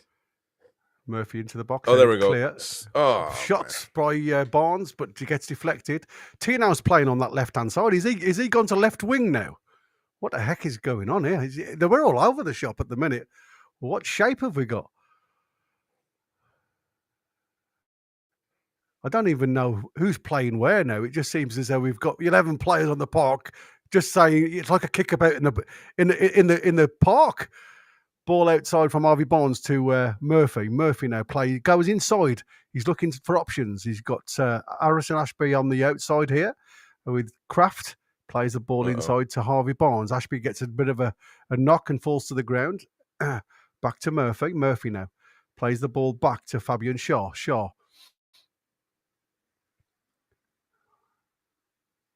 So Target's obviously our left centre back, and Tino is obviously our left back. Kraft has come right back. So again, that seems to be how we are at the moment. So it's like I say, this isn't looking great, if I'm honest with you. Well, the problem is, it's harder to justify certain things, man. You know, Rudy coming on exactly for what? You know, it makes absolutely no sense. Well, the only thing you can say to yourself with Dubravka being held back, and why was Dubravka held back? I don't understand it. Why? Because there was a potential of Dubravka going to Burnley in a player swap deal with Trafford. That was what they were looking for. Yeah. And I think you find me a club, maybe because we are invested in Newcastle, we know everything about it, that we don't pay attention to other clubs. But you tell me another club has this stuff happen to them, where deals fall through, where we don't take a goalkeeper that should be going to the preseason, where our striker wants to leave, a main striker. You know, it's all over the place, man. All over the place. Yeah, we've just got a drinks break, guys. So again, that's the reasons why there's no commentary at the minute. Yeah, the game stopped for a few. I mean, like I said, this is what we were saying before. You know, when you look at the amount of players that have gone, right, and we talk about depth of squad, we're on tour. Yes, it's you're expecting to see a lot of players out there from under 21s, under 18s alike, but it just shows you how weak we are in certain areas. Who's that forward. kid, man? That's like 13-year-old. I mean, exactly. Where have we got these from? Bloody kindergarten have come on now. What the heck is going? Dude, that 48 Nichols kid, he looks like literally a kid. Yeah, Norgard, Zinchenko, and Anus has come on for Zubimendi, Skelly, and Trossard. So yeah, it's an interesting one, that. We're on the 77th minute. It's Arsenal 2, Newcastle 2. Kappa goes long. Headed clear when Newcastle, but again, not very well. Rice now. Again, trying to take on Kraft, and Rice, however, hits his first touch, and it's out for a goal kick to Newcastle. Welcome to Geordie down in the Magpies. There you go. There you go. Thank you, Queenie. Appreciate you so much. Welcome to Geordie down and get in Magpies. There you go. Again, we are very thin on the ground when it comes to defenders now. And you think of people were saying, why didn't we get rid of? Oh, what are you doing, Ruddy? Jesus Christ! The ball luckily gets deflected out for a throw into Newcastle, but Ruddy nearly had his bloody pockets picked there, big star. Throw in from Tino to J7. And again, Murphy just too heavy, and it's giving the ball straight back to Arsenal. Arsenal now in the box. What a save, shot in the box. Great save there from Ruddy. Yeah. Outstretched right hand. Ball's played down the line towards Sean Neve, who tried to do a 180, and he just gets tackled there. And it's well played from Sean Neve. It'd be interesting to see if we can see Harrison Ashby come into the middle of the park, I must admit. Yeah, great flying save there from Ruddy. Is it a bird? Is it a plane? No, it's John Ruddy. Jimmy said, welcome to the channel, says we should sign Ivan Toney, just putting it out there.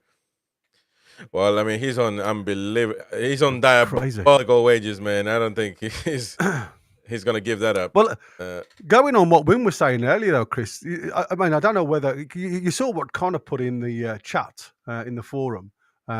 Apparently, according to it, Al Hilal were willing to offer him 600k a week to go play for them. So you know he's not going for the money side of it. Oh, there's a ball given away, there's a shot. Oh. No, I was talking about Ivan Toney.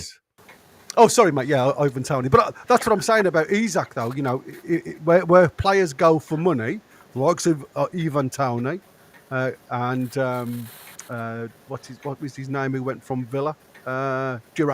John Duran. They'll go over there. Not about a career move. It's not nothing to do with a career move. It's about earning the money. And that's what I said. Isak has turned that down. Nicely. He wants to carry on with his career. Ball down the side there for Jacob Murphy, just in line with the Arsenal penalty area. Jacob Murphy there we go. Delays his shot. Oh, shot on! Oh! Just past that right-hand post.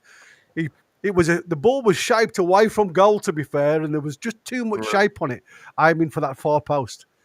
Jacob Murphy looks on fire, mate, down this right-hand side. Yeah, well, this is what competition does. The question was, can he carry on his form into this season, as he has done last season? Well, so I wanted to bring up a battle I just won against Mighty Win at once, and another one of many, because he argued with me a couple of weeks back, saying that surely not. That I overreacted about Rudiger and extension because he won't be any bother. He would just be he's just another coach. Well, he's playing right now, so I cannot with Vlachodimos on the bench. That's wonderful. You accept another defeat in the hands of the American Mag. There you go. No, because you lost. You said he wasn't going to be taken into consideration. You were saying he shouldn't have been given another contract. Exactly, he shouldn't. He should have just been given a coaching contract. Exactly, if he's going to be a coach, that's what it is. Retain his registration so you can play if necessary. That's exactly what he's doing. So I'll take you can take the L soon. No, clearly you lost. I'm gonna cut in here. Vlachodimos won't play because he's linked to move away. They don't want to risk injury. Yeah, but so what about Dubravka? Dubravka stayed at home. Dubravka. No, he's flew out there. He's flew out there, but again with jet lag, they won't risk him today. But he'll play for the rest of the tournament, I would imagine. Not obviously here, but when they go South Korea. Vlachodimos has just literally gone out there as a holiday because Vlachodimos will be the first goalkeeper out of Newcastle if this so-called potential interest, and I can't remember who it was from now. I'm going to tell you one thing about Dubravka. You would have had an argument, Chris. No, I beat you every time, man, so it's pointless. Well, so you see. You have this deluded attitude, typical American. No, don't. It's the polls that beat you, man. I'm not bothered about polls, man. Right, but look at that, man! How easy. Like I say, this young lad. Penalty. Yeah, that's going to be a penalty all day. Target is the worthless player in the history of civilization. He is a worthless player. Mighty Win, another battle lost there. He thinks he's skilled. He's skilled for nothing. Unbelievable. How he just got skinned left, right. Unfortunately, that Donovan's a good player, mate. I'll tell you something now. He's got some really nice play. But J7 coming in behind him there. I don't know what the hell. Well, the thing about J7 is he's too strong. The moment he closes up on him, the young lad is going to just... to be fair, he does go down easy. It's a penalty. Yeah, he does go down easy, though, Jack. It's a penalty. As soon as J7 gets near him, he's down, isn't he? Right. Just to let anybody know, Ben White's gone off for Jay Nichols, Saliba's gone off for this Salmon, and Zuba-Mendes gone off for Norgard.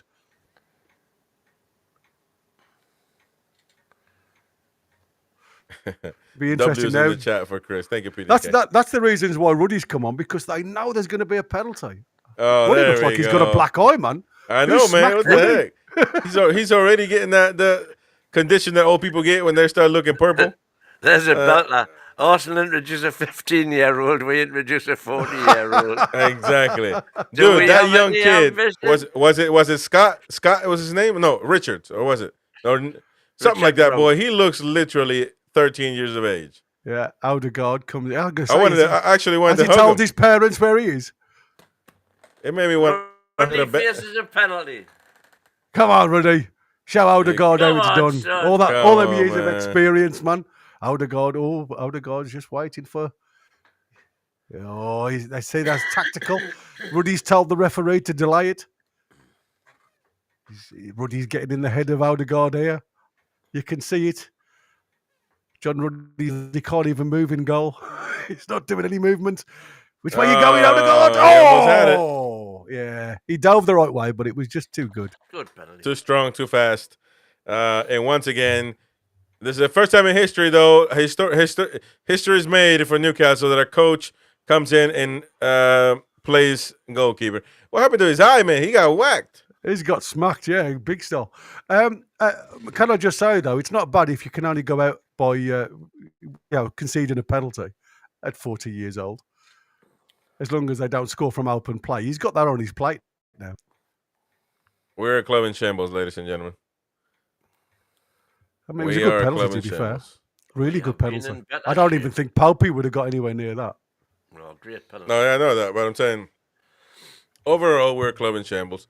Yeah. Target 100K a week, and he gets skinned like a deer in the Midwest of America. And we put in a Rudy. As Gary would say, right now he's an older gentleman. I think, who were you talking about? The Callum Wilson or something? I don't know what you're talking about. And The Wynn got older offended. Wynn got offended by it. It was a Howie. Ben, man. Who was it, man? I can't remember who I was talking about. It was Wilson, wasn't it? What about Wilson, Wilson? yeah. Right now he's an older gentleman. No, was it Wissa? Oh, something like that. One of those. It might have been. It might have been. But come on, man. We're bringing an 80-year-old to goalkeep. Target. Look at man. Target. Look at you, man. Giving and going with Tino there. That was his little ball out man. from I'm gonna tell you something. from Matt Target. Tonali is like, what am I doing here, man? Yeah. Matt Target there showed a bit of muscle. Didn't get skinned from Donovan that time. correct. Or the time before. Well, he did. That was what we got the No, penalty. I'm on about in the immediate build up to that. Oh, yeah. particular Little reverse ball around the corner. I want to see what this Marlon Ashby too. can do, man. He looks in shape. He looks dangerous. Yeah, he's doing some. He's moving. Yeah, that's There we all go, I right can there. say for the lad. Come on now, Down go this on. right hand give side. it, go, Ashby go. now. Giving it back to Murphy. Hugging this right touch line this time. Murphy throws the ball in with his left foot, and that again signifies why you should only shoot with your left foot, son. Because that was not a cross. It was, but it wasn't aimed at anybody.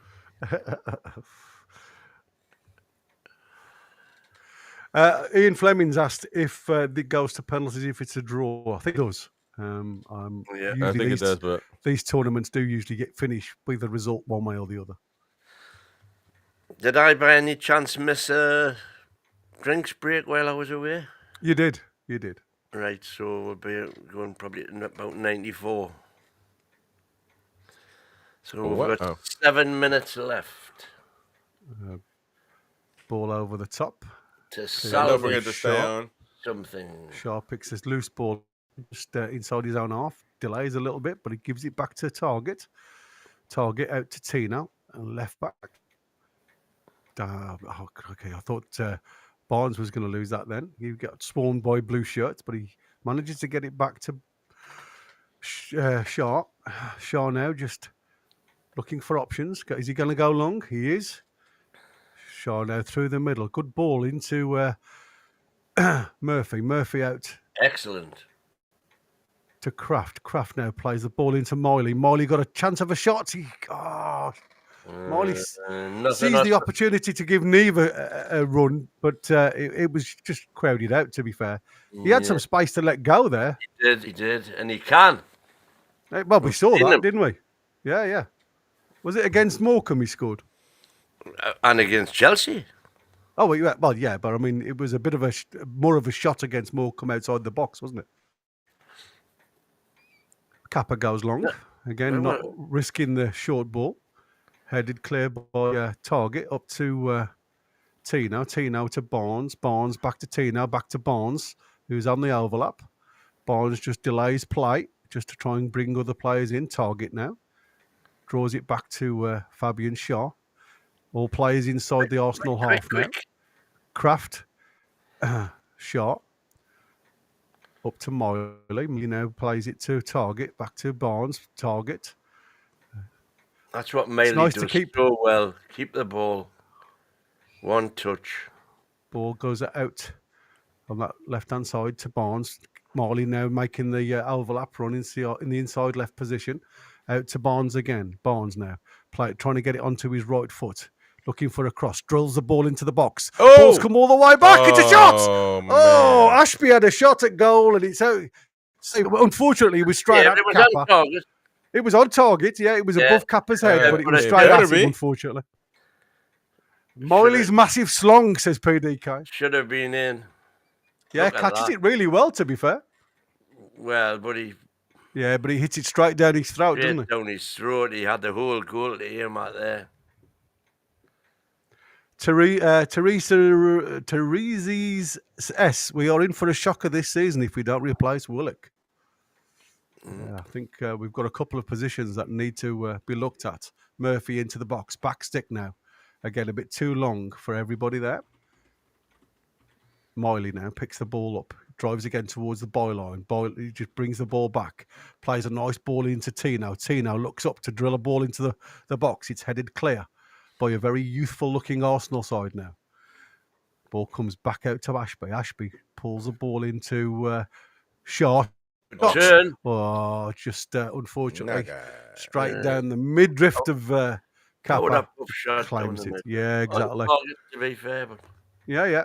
But it doesn't really work Kappa of any... again, nice play, with a very youthful-looking Arsenal side now. Lost a little bit of shape. there's a Mackenzie family. Only 2 people fighting all along because they are fighting for that place. Need more signings. Indeed, we do. Yeah. And that's what I said. I mean, you've got to ask yourself, is it we would worth support. the sale of Isaac, knowing full well that his head's gone now, to bring that, squad depth in? Because as was mentioned before, if we can get that money for Isaac, you can amortise it up to around about 400 million, can't you? Yeah. If you're accepting that Isaac is definitely gone, I and can't the see and the a way back. PIF are going to let that happen,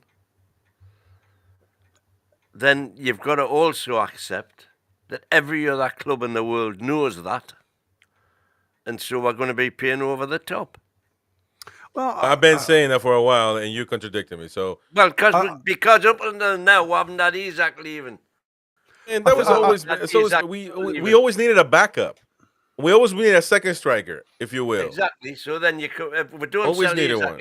you can't afford to pay over the top. If Yes, you Isaac can. goes, we can't afford to pay over the top. We listen. Well, what? So what are you saying? What if he doesn't go then? If he ends up staying and we do overspend on Wissa? Yeah, we can do it, and the goal should be not to sell Isaac. We still need Wissa to come in. yeah. Absolutely. It would have been a lot better, as I said earlier during this window, to get Wissa when it was worth less. Go on, Murph. Space there, worth less, and Brentford wanted or were open to sell one. Now they're not. Well, originally we're in Mbeumo. Wissa's Oh price my went God. up when they sold Mbeumo because they've got the Mbeumo. They just sold Mbeumo in. Yeah? It just happened. We could have been had Wissa a long time ago. Well, we could have had Wissa before Man U got him. Bueno, shut up, man. We're looking for better Are strikers. you kidding me? No. That's wrong. Anyways, yeah, exactly. another L for a win. Man, I'm Ashby tired of did these well L's, there, to be man. fair. I'm tired of these That W's. all I mean. yours, kid. That all yours. I'm tired of these W's, man. They're weighing down my pockets. You know, the square root of Sodol. That's what you know. Yeah. Barnes now plays the ball square to Ashby. He hasn't done too bad, to be fair, Ashby. No, he's done okay, Miley. to be fair.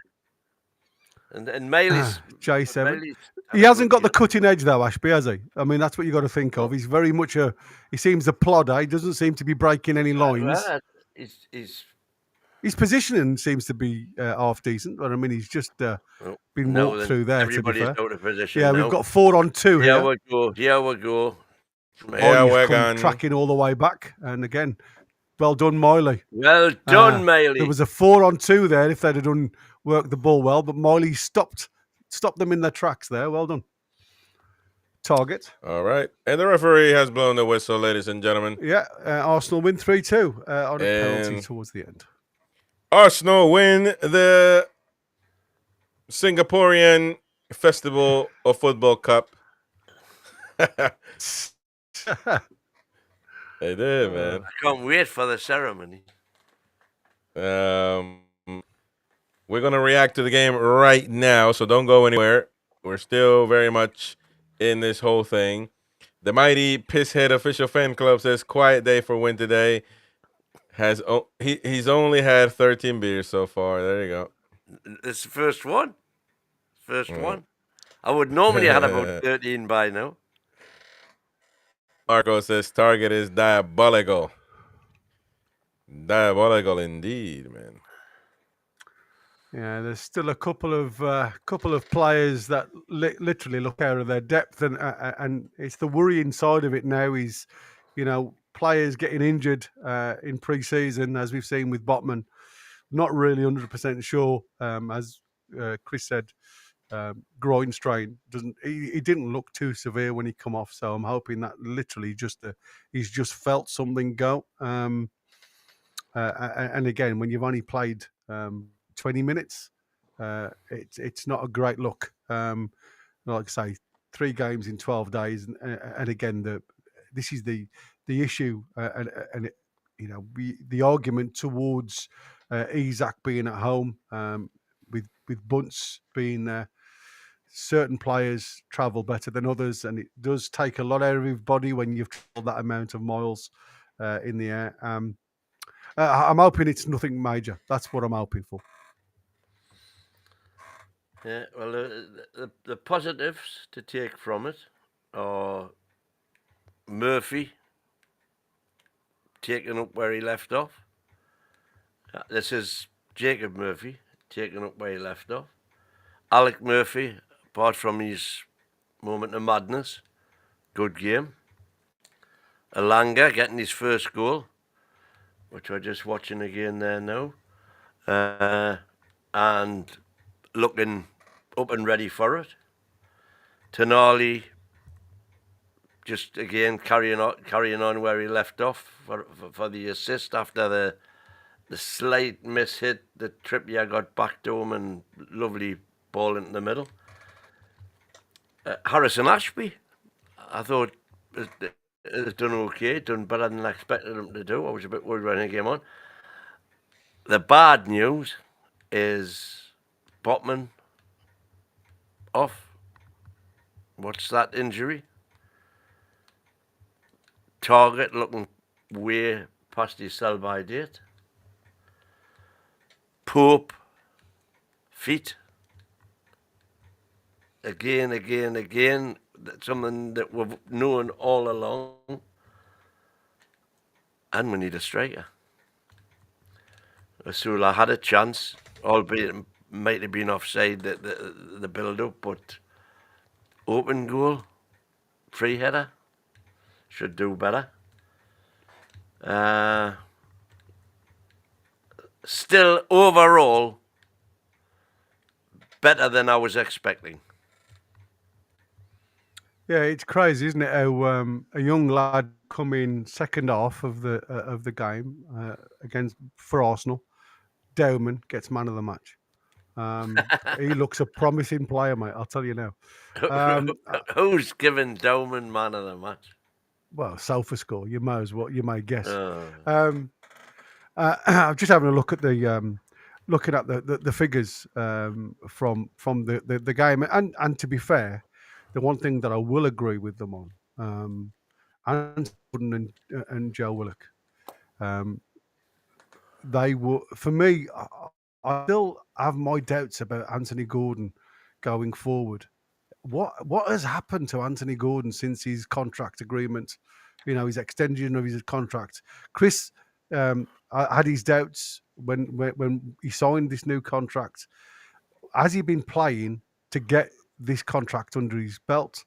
And since the contract's been signed and sealed, he hasn't seen the player that we once saw. So I have my doubts going forward with this lad.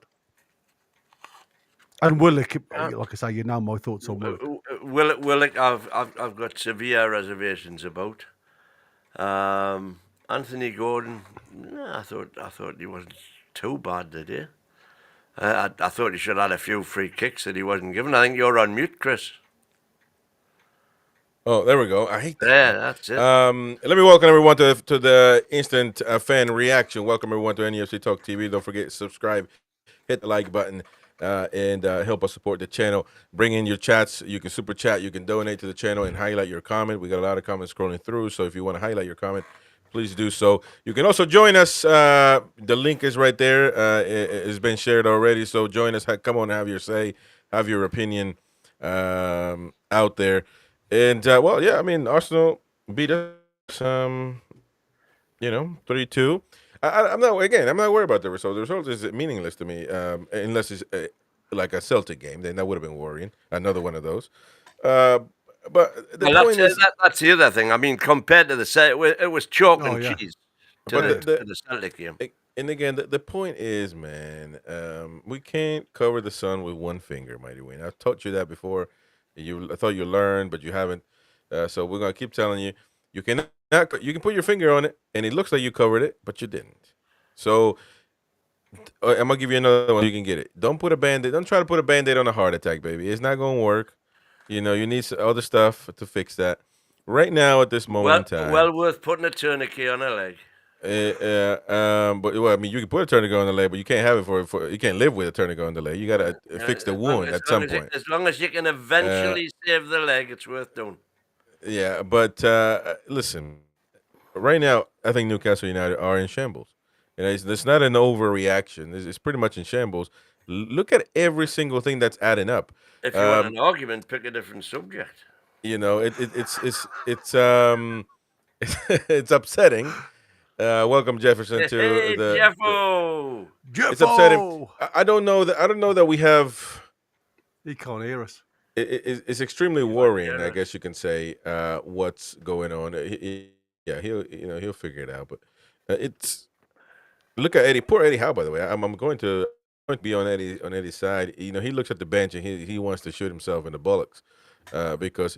He just... Well, no, again, today, that's one of the positives for me. No, but it's the positive win. Listen, man, I get it. Yeah, you bring Livermore, you bring those guys, and I agree with you. But those will start. And the ones that got subbed will be benched. I mean, that's a big worry now. He is... Bonds won't that start. Is your little child won't start. Botman is an injury-prone player. That's an injury-prone player, not Isak. Yeah. Botman is injury-prone. And that is a concern because we want to have that he's going to be the best center back ever. All of that nonsense. He's looking more and more and more like a Woodgate. Yeah, and that's why centre half we've ever seen in a black and white shirt. No, he isn't. Never available. Exactly. So he isn't. I don't want to get into a historical thing right now, but I always disagree that Woodgate was one of the best center backs because he never played. Woodgate So was what's the the point? best centre back we've ever had by a mile. No, he wasn't. No, he wasn't. Well. Anyway, You regardless, go, that's look at every yeah. single. Okay, so but goal that's ever done. let's talk about important things right now. Why Uh, did again, Real Madrid buy mate, him? There you go. that's irrelevant That's right now. your That's argument. irrelevant. That's Oh, irrelevant. it's irrelevant. Real But Madrid. right now, let's talk about what happened in the situation of the club. That's what we need to talk about right now. We are in shambles. Dubravka I agree. should have been playing right now, but we decided he was going to be the one to go to Burnley instead of Blackademus, for example. Maybe Burnley didn't. Maybe not even Burnley wanted Blackademus, which is even insane. That has to be the answer, because if you're telling me Newcastle United should never, at this point in time, with the lack of goalkeepers that we got, Everybody knows we should not give away Vlachodimos Dubravka. was not a That's Newcastle fine. Again, guy as that's such. an old argument. Right now, Right, Dubravka okay. should But Dubravka should be it's in the. irrelevant nonetheless. Listen to me. Dubravka Why? should be. You talk crap. Dubravka should have been on this tour. He's now there. He can play. We put in Rudy, whatever his name is. Shambles. You've told me that he was going to be a coach. Now he plays the game of the preseason. People that play in this preseason and any other preseason game are supposed to be players that are trying to make for themselves, that are trying to show the manager that they can be taken into account when the season starts, when the year starts. And Rudy is not going to be that. My mate Murphy committed a horrible mistake, bad mistake, that you say we need to overlook that. No, we need to overlook the score sheet. That's what we need to overlook, because it doesn't matter. But what matters is what these players do. If they make a mistake like that, he's not ready to play. That means he's not ready to play, and that means we should be in to get a center back for him. We're not doing that. What did The he club do is the in rest of the total game? shambles. Listen, this isn't talent. He's not gonna be enough. We're playing Champions League. We're playing Premier League football. We're playing important tournaments. It's not enough. It's not enough. I agree with the chatter, whoever said that the only position right now that you can say is a position that we are fulfilled in is the right wing position with Elanga and Murphy. The only one. Osula, poor lad, and he's trying, but even if he's on, who comes on for him? What about Trippier and Livramento? I'm quite happy with Livramento, either one of them. Yeah, well, yeah, that's fine. So there's Okay, I'll another give you that. position. Okay, that's another position. Yeah, so Gordon that means and you. Barnes. There's another position. Well, I don't know about Gordon. We'll have to see, I guess, on Gordon. I'm not sure. Barnes, Well, he came on. He was Elanga and somewhat Barnes. decent. It was somewhat decent. Again, that's not the. But that's not. But you're going with something that's not the problem. In the midfield. Well, Look at the you're trying to midfield, say man. there's a problem. No, I didn't say that. I didn't talk about. You can say the wingers are perfect. The right wing are perfect. Even the left. The left right back. The left and right back are fine. Center backs, midfielders, and strikers, Centre-backs, all the way go through for the a middle. back. This is We why we're are in in shambles. shambles. We are in We shambles. haven't got a centre back. We haven't got a proper Okay, centre okay. back. So we We come haven't got a striker. we come up with that conclusion, but the club doesn't do anything about it. Actually, you tell me what we've talked about a center forward now for I don't know how long.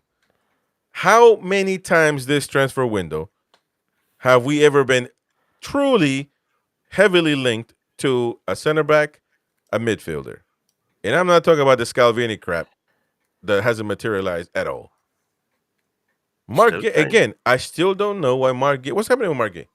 Can you hear us, It's Jeff? like we just gave up. Anyway, I didn't want to log out of that one. Yeah. Smash the like button, folks. Please do that. We got Jefferson in the building. You can join. Have your say. The link is in the chat. Okay, we've heard from most. Jefferson, what do you think about this game tonight? I just think, I mean, obviously it was spirited in parts because, you know, we went ahead, then we went down, and then we came back. But for me, it's just a bit disappointing in terms of there is still nothing new. The patterns of play seem similar. I didn't really see too much intricate changes. I get it that the idea of preseason games is just basically to get people running around and get them fit. But I think it's really compounded by towards the end of the game. And I know people are tired and stuff, but you've literally got 15-year-olds who are better than our players, literally running rings around us. I don't know about that though. Better in, well, I'm no disrespect, like Max Dow. Is it Max Dowman? Very good play. He was Je- really showing us the thing, and Jefferson. don't get me wrong. I think they have better resources, so you're going to have a better academy. We know about their academy, but I just think, being honest, it is an improvement from last week where we lost 4-0, where it just felt like we weren't fit, we weren't at the races. There were some positives today, I felt. But I just get a bit envious of other teams when I see the way they move the ball very quickly, very comfortable in possession. I think we tried at points to hold on to the ball where we could. And I think when we had loose runners, Gordon at times, Elanga actually did quite well in that first half. So maybe it's a case of more games, you stick some pieces together. But like I say, I just think I'm hoping to see something a bit different this season, like almost like an evolution.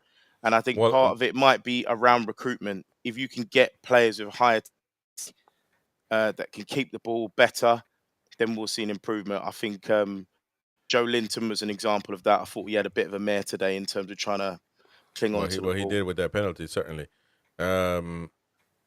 Now, we have seen to make a change. I don't know about an improvement. I would take it as an improvement because I like it, which is playing from the back. Now, you need to be careful how often and when do you do it, but it seems like that's been a direction that we have gone to this preseason, a Pep style of football, which is very successful and continues to be successful, no matter how many times the haters speak up. One ball man in particular in this studio. So, it's a successful football. But the fact of the matter is, I think rule number one, your goalkeeper needs to be good with his feet. Exactly. I mean, today was criminal, man. The amount of times that we were. By the way, Rhea wasn't much better. No, but that ain't our problem. No, So- but that's Arsenal trying to play Pep ball. Yeah, but and they were as dire at it as we were. and that makes you feel good, I guess, for some reason. Come on. Well, man. I you've just said it. I'm not a fan of Pep ball. I think it's a It's a wonderful. It's one. anti-football. It's just one everything that football can win. But yeah, No. neither here nor there. What's won everything that football can win is having world-class players all over the pitch. That's what's won that. Nothing to do with the style. Yeah, although he has won every team. And by the way, what have they got? One of the best number 9 target man finishers that has ever been, arguably. We'll find out when the record books close. Okay. Either way, Gary, what do Direct. you, That's where you get that goals from, actually going direct. Gary, what do you make of this whole motion? How do we get out of this? I mean, at this point, how do we even save the season, man, before it even starts? Well, I think the one thing that was totally evident today is squad depth. You're relying very much, and you can say the same for Arsenal. They've taken out a very big squad and a lot of youth coming on today, as you see. None of these kids be as they're relaxed. They're having a bit of a play, and like I say, Donovan was very good. Voted man of the match according to SofaScore, which I found a little bit detrimental to some. It looks at this present moment in time, and it was, I suppose, a little bit of an oversight from a few when I said about 5 players leaving and only 2 coming through the door.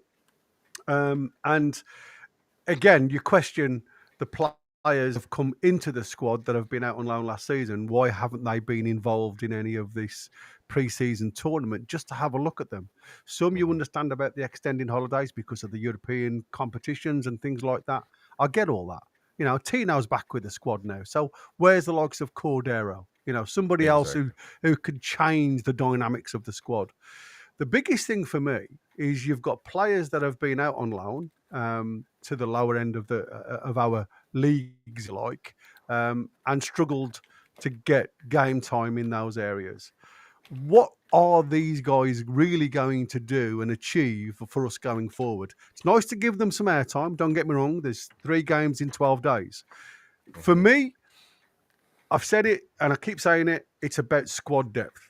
We haven't got the quality in depth to fight across all of the domestic cups the domestic trophies, the Premier League, and Champions League, there's going to be massive burnout. And the biggest problem with some of our squad members, as you've seen now, with the likes of Botman, and I question the sentiment that you said about, is he going to be injury prone? I think I'm going to be proved wrong. I think we have probably potentially got another Woodgate scenario on our hands, and I hate to say that. But I am going to throw it on the other side because, to be fair, like I say, I'm sick of having this cloud over Newcastle as we speak. The one thing that I'm going to take out of today's game is certain players showed up, certain players didn't. And I say some of our senior members that we are going to rely on heavily, I think made some criminal mistakes today. The one thing I'm going to take out of it is if you look at the match out of a whole, it was more or less 50-50 in ball possession. They have got a lot more value within the Arsenal squad than Newcastle have in their squad. We create really big chances. We had a very similar amount of shots, two sides, 15 and 13. And passes, we outpassed them during the game. So, if you were to look at it evenly on an even keel, even though we have a really weakened side out there, with a lot less experience, and I know people are going to jump on board and say, well, there was a 15-year-old and everything there. Their academy is totally advanced compared to ours. Totally advanced. They are, drilled into a set routine time and time again. And we've seen the likes of Nwaneri come through, the likes of Skelly come through.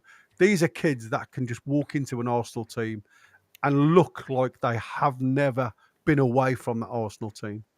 When you see some of our kids come on board, yes, they have okay games, but they're nowhere near advanced skill sets in their technical abilities, in the way that the setup is. And I think that has to change. Whoever's controlling the lads coming through now, there has to be some continuity in performance and tactics going all the way through from the under 18s, under 21s. So when they do step up into the adult zone, they are running the same as everybody else is. There seems to be a number of things. When we made all the changes at half time, it took us 15 minutes to understand the setup. We looked all over the place. I couldn't really find who was playing where. It looked like, it very much reminded me of treading on an anthill at times. But then we grew into the game. Arsenal then started to make a lot of changes deep into that second half. And once they'd done that, we were on an even keel then. And I think, like I said, we had a couple of chances. St. Ashby had a chance. I think Miley could have shot when he used to pass it. So there was opportunities to get something out of the game. That's the positive. But depth of squad worries me going forward. I think we are in a real mire situation where, you talk about our right wing having a couple of really good players. Our left wing has a couple of really good players that can do something. Question, and I will always say that this present moment in time, I don't know where Gordon's head is. It doesn't seem as though he's in a black and white shirt anymore and really pushing himself to do things. And I hope I'm wrong, but I saw that last year, and it looks like he's continuing this year. Well, I mean, he could say as well that Isak is trying to leave, and like so do I. He could have that mindset as well. He just hasn't pronounced it. But Paul Clark, welcome back, mate. What do you make of this game? And I don't think the result is the problem. I don't think that's the problem. I think the problem is what club is the status of the club at the moment. But Paul, what do you think? Well, that's it. I mean, we should not be starting a game with a Zula up front. It's that simple. We should. It's a ridiculous situation. The lad gives everything he can, and I think he's shown some improvement on his game. But he's a development striker. He's the guy that comes on after the two strikers. The two main strikers. That's who he is. No offense to him, but that's what he is for the club. He's not the main guy, but he's at the moment the only main guy we have. Yeah. And that's showing where the club is. We've got this whole situation with Isak, whatever. The whole situation with Brentford, with Wissa.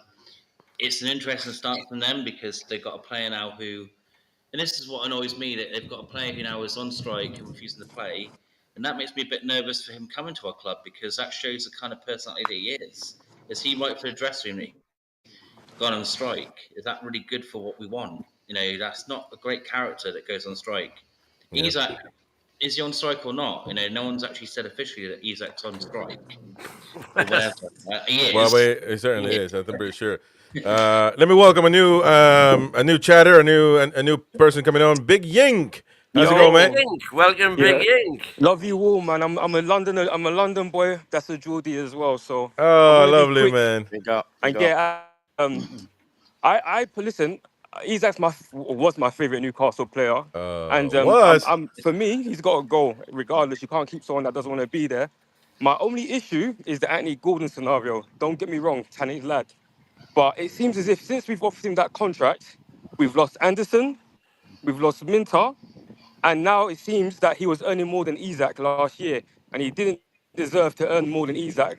So I understand why Isaac would be pissed off, because someone like Anthony Gordon, who I believe down-tooled because he wasn't getting the money that he wanted, and yet he was still being paid more than probably our best player at that time, then essentially I understand why he needs to go, why he would want to go, sorry.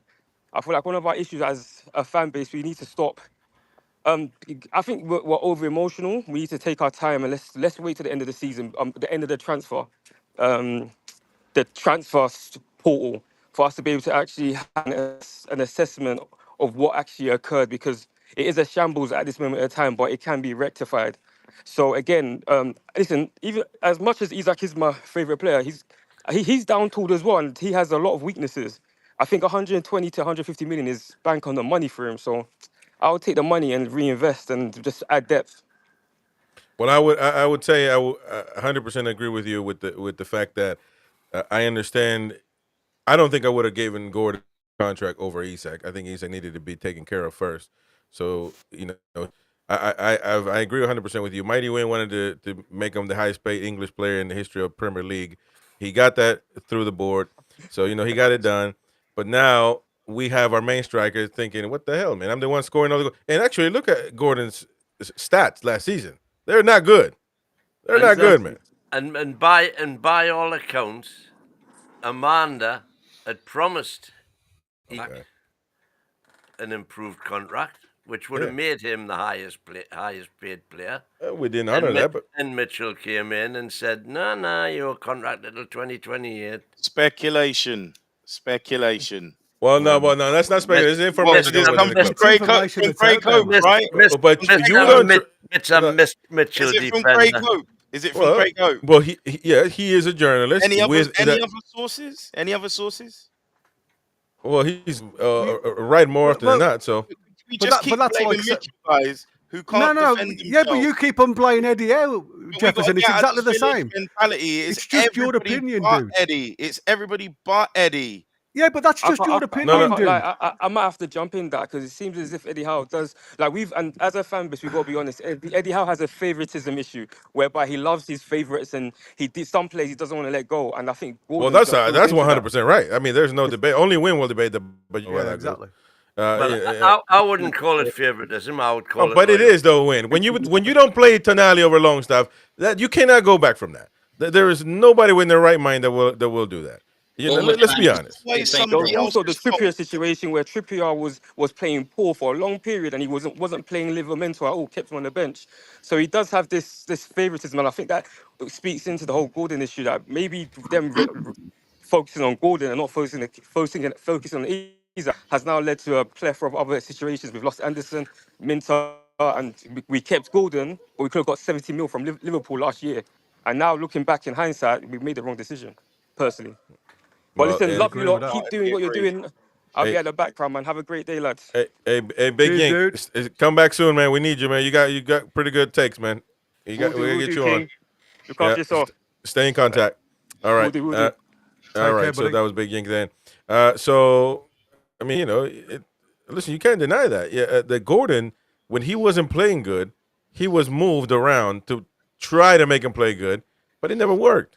When Harvey Barnes was getting buckets, I mean, as you would say in basketball terms, he was getting buckets. He was scoring goals. He was winning you games, and he was the first one to get to be benched. he does have his favorites. Yeah, and Bournemouth fans will tell you exactly the same thing. The Bournemouth fans said the same thing, that he was playing the wrong players who weren't But informed, and they but said that was part of the reason down. well, with that being said, though, to be honest, I don't think that is football. That is football related, basically. But that has, I don't think, much to do with what we're seeing. The club is an organization right now. I don't know what's happening. I don't know. You look at you look at how we play, right? And you can tell we are lacking in so many areas that it's overwhelming. Like when I was doing the watch along, I don't even know what to say no more. Like it's overwhelming. Like we need a center back, midfielder, striker, backup striker. It's too much. We will not get it done. Welcome, Travoy, coming in for the first time. Welcome, mate. Where are you from? Where are you calling from? And what do you think? Can you hear Travoy? Can you hear us? Oh, he can't hear us, so it may need to. Travoy, you there? Need to jump out in and out. Don't hear us, but Can I yeah, make a I don't. point about Isak, please? Yeah, Just a quick point about Isak is we talk about favoritism and sentiment. A penny for Isak's thoughts in terms of the last 2 seasons, he's effectively had to carry the team. We've seen that in terms of goal contributions. And a lot of that comes from Eddie's faith in Callum Wilson, when everybody and their dog could tell you that Callum was finished, which then meant Isak had to play double duty, right? Which resulted in him carrying injuries, having to play injured. So the player welfare is disgraceful in that respect. And Eddie's had no challenge to kind of either push Wilson out the door or get someone in. Now we've seen that Villa were able to get both Asensio and Rashford on loan. Fine, I get it. Rashford's wages are high, but someone like Asensio or someone else who could just come in so that Isak could be substituted at 70 minutes or something like that. The other thing is he just didn't trust Asula enough. But when it comes to player welfare, you can't just rinse your player into the ground. So I think there's something in there where Isak's thought, hold on a second, we've not signed a second striker. I'm not doing this for the 3rd season in a row where I'm putting my body on the line. We saw how we lost form in those final 6-7 games. People need to call this out. I just feel we don't call out Eddie enough.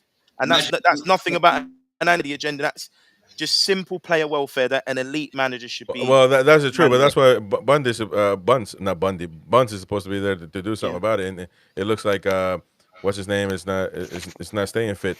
Travoy, do you hear us? Hello, Mr. Travoy. No, nothing. Crickets. Well, Travoy might need to jump back on. I'm not sure what's happening. Well, we hear you. Go on.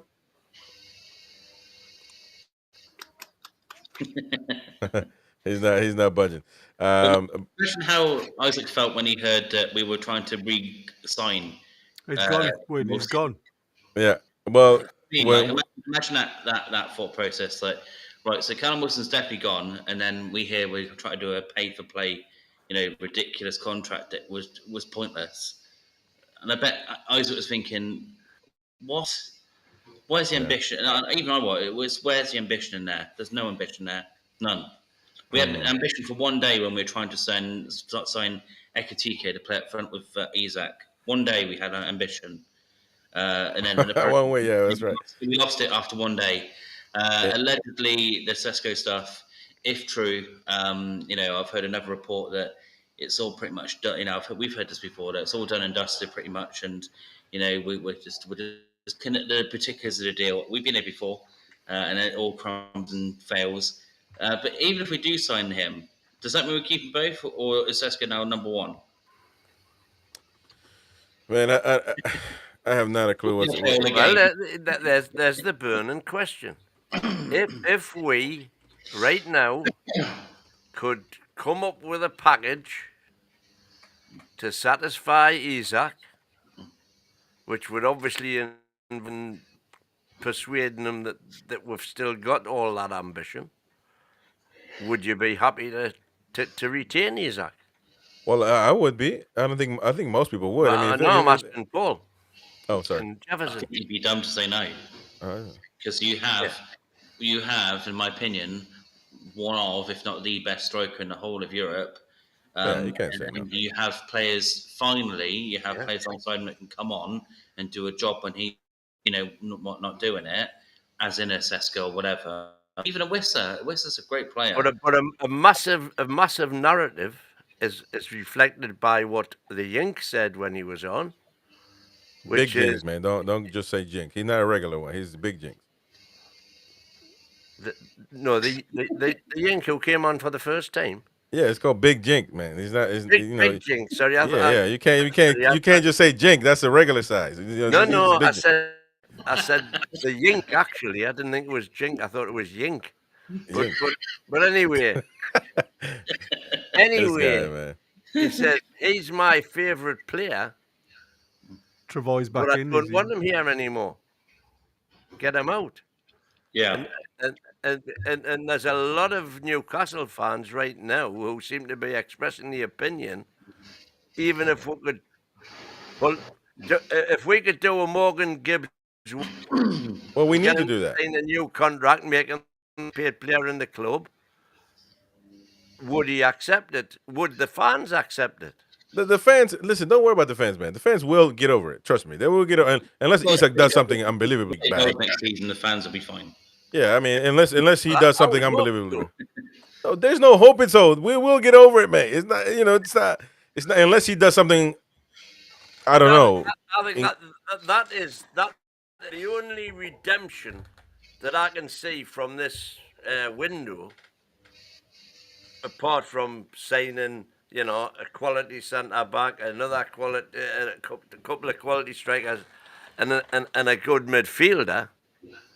The only redemption is persuading Isak to give us another year to prove that we've still got that ambition, that we're still the project that he signed up for.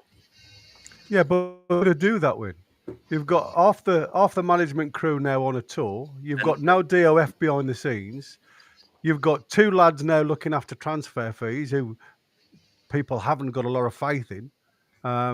They've obviously got a pocket, like I said before, there's a pocket full of gold, but not a lot of gold in that pocket at the minute to throw down big bucks on players that are coming to an end of and towards the end of their prime. So you've got to start asking the question. There is something wrong somewhere, and for me, it's a case of how can we give a player that's lost his head the right words to say that we are going forward and we are going to achieve. Because at this present moment in time, having dealt the cards that Isak has already been dealt, the fight is already gone. Because all the promises been given to him before by previous people, whether people believe that or don't. I mean, because again, it's just pure speculation. If that's what you believe in. Speculation. It's like I said. There's no smoke without fire. There's something happening in that back room, the boardroom level, 100%. That is stopping these players from performing. And a lot of these players now seem to be holding the club to ransom to get a better deal. And I'm not saying J7 has held the club to ransom, but there's certainly things that when Anthony Gordon come and he only signed, what was it, a 1.5 year deal or something stupid, 2.5 year deal. It was a fact that they needed, and that's what apparently Mitchell said. There is other players that become a priority because you've still got 4 years left on your contract to Isak. That's not what Isak was promised. He's got nothing to do with the project. It was what he was promised as a player from Amanda Stavely, according to the. So you've got to start questioning where or what is going to be said to Isak now that is going to change his mind. If he's been offered 600,000 a week to go to Saudi Arabia, it's not a money thing. So all the money that Newcastle can offer him now, and unless it's 300,000 a week, which is what's on the table, which we know we can't afford, and now we can't afford that. So that's just a price that he's trying to appease the club with. Isak wants out, mate. So what is that could be very true. By the way, Fabrizio Romano quoting Eddie Howe right now saying that there is no chance at all that Isak will be joining the tour, which kind of we could suspect anyway. But Really, I would never have guessed. you know, he was asked that, and he says no, we no chance of him getting there. But in Craig Hope also quoted, and we're going to upload the full post game interview on the channel, so stay tuned for that one after we, right now it should be out. Yeah. Hey, Travoy, we can hear you. Travoy, do you hear us? He can't. He cannot hear us. He can't Travoy. hear us. Travoy, can you hear us back there? Can somebody No. message Travoy and just tell him that we can hear him if he wants to? One. I came on my laptop because the mobile link just didn't really work. Yeah, on the phone is a bit a bit dodgy. Craig Hope also quoting Eddie Howe. Eddie Howe says there is no chance that Alexander Isak. Well, we said that already. So I've got another quote here, Chris, if you want it. Yeah, go ahead. We're not deluded. We know we need to bring players in. We know that. We know what we want. We know what we wanted. It's been a challenging window. Yeah, that's the one I wanted to read. Oh, sorry. No, you're fine. Yeah, so we're not deluded. We know we need to bring in players. So, but the fact of the matter is that we've miserably have failed Jefferson to do that. Yeah, I think there is. I think there is a little bit of like we have got a bit of a scattergun approach. There doesn't appear to be a systematic strategy, whether it's for style of play or particular individuals who will significantly improve the quality. And I think Gary had brought it up before in a historical show that there is that constant battle of, do you sign to beef up the squad? So we've simply got the numbers to compete on all fronts, or do you sign players who can actually significantly improve the first team? And it feels like there has been some indecision when we're looking at certain targets in terms of the level. For example, I heard that we're linked to Strand Larson now, who's decent, but is he going to actually be the level of someone like East? Again, Sesko, he's quite raw. He has potential. He can be coached by Eddie.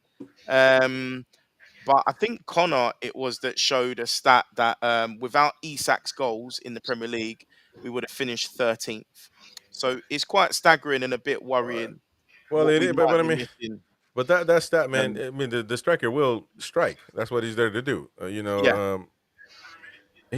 there's no doubt about it. But just like Haaland, I mean, what would Man City be without Haaland? It's agreed. I think if it is something to do with the style of play, and because I think it was good, obviously Barnes chipped in with 9. I think Murphy chipped in with 9.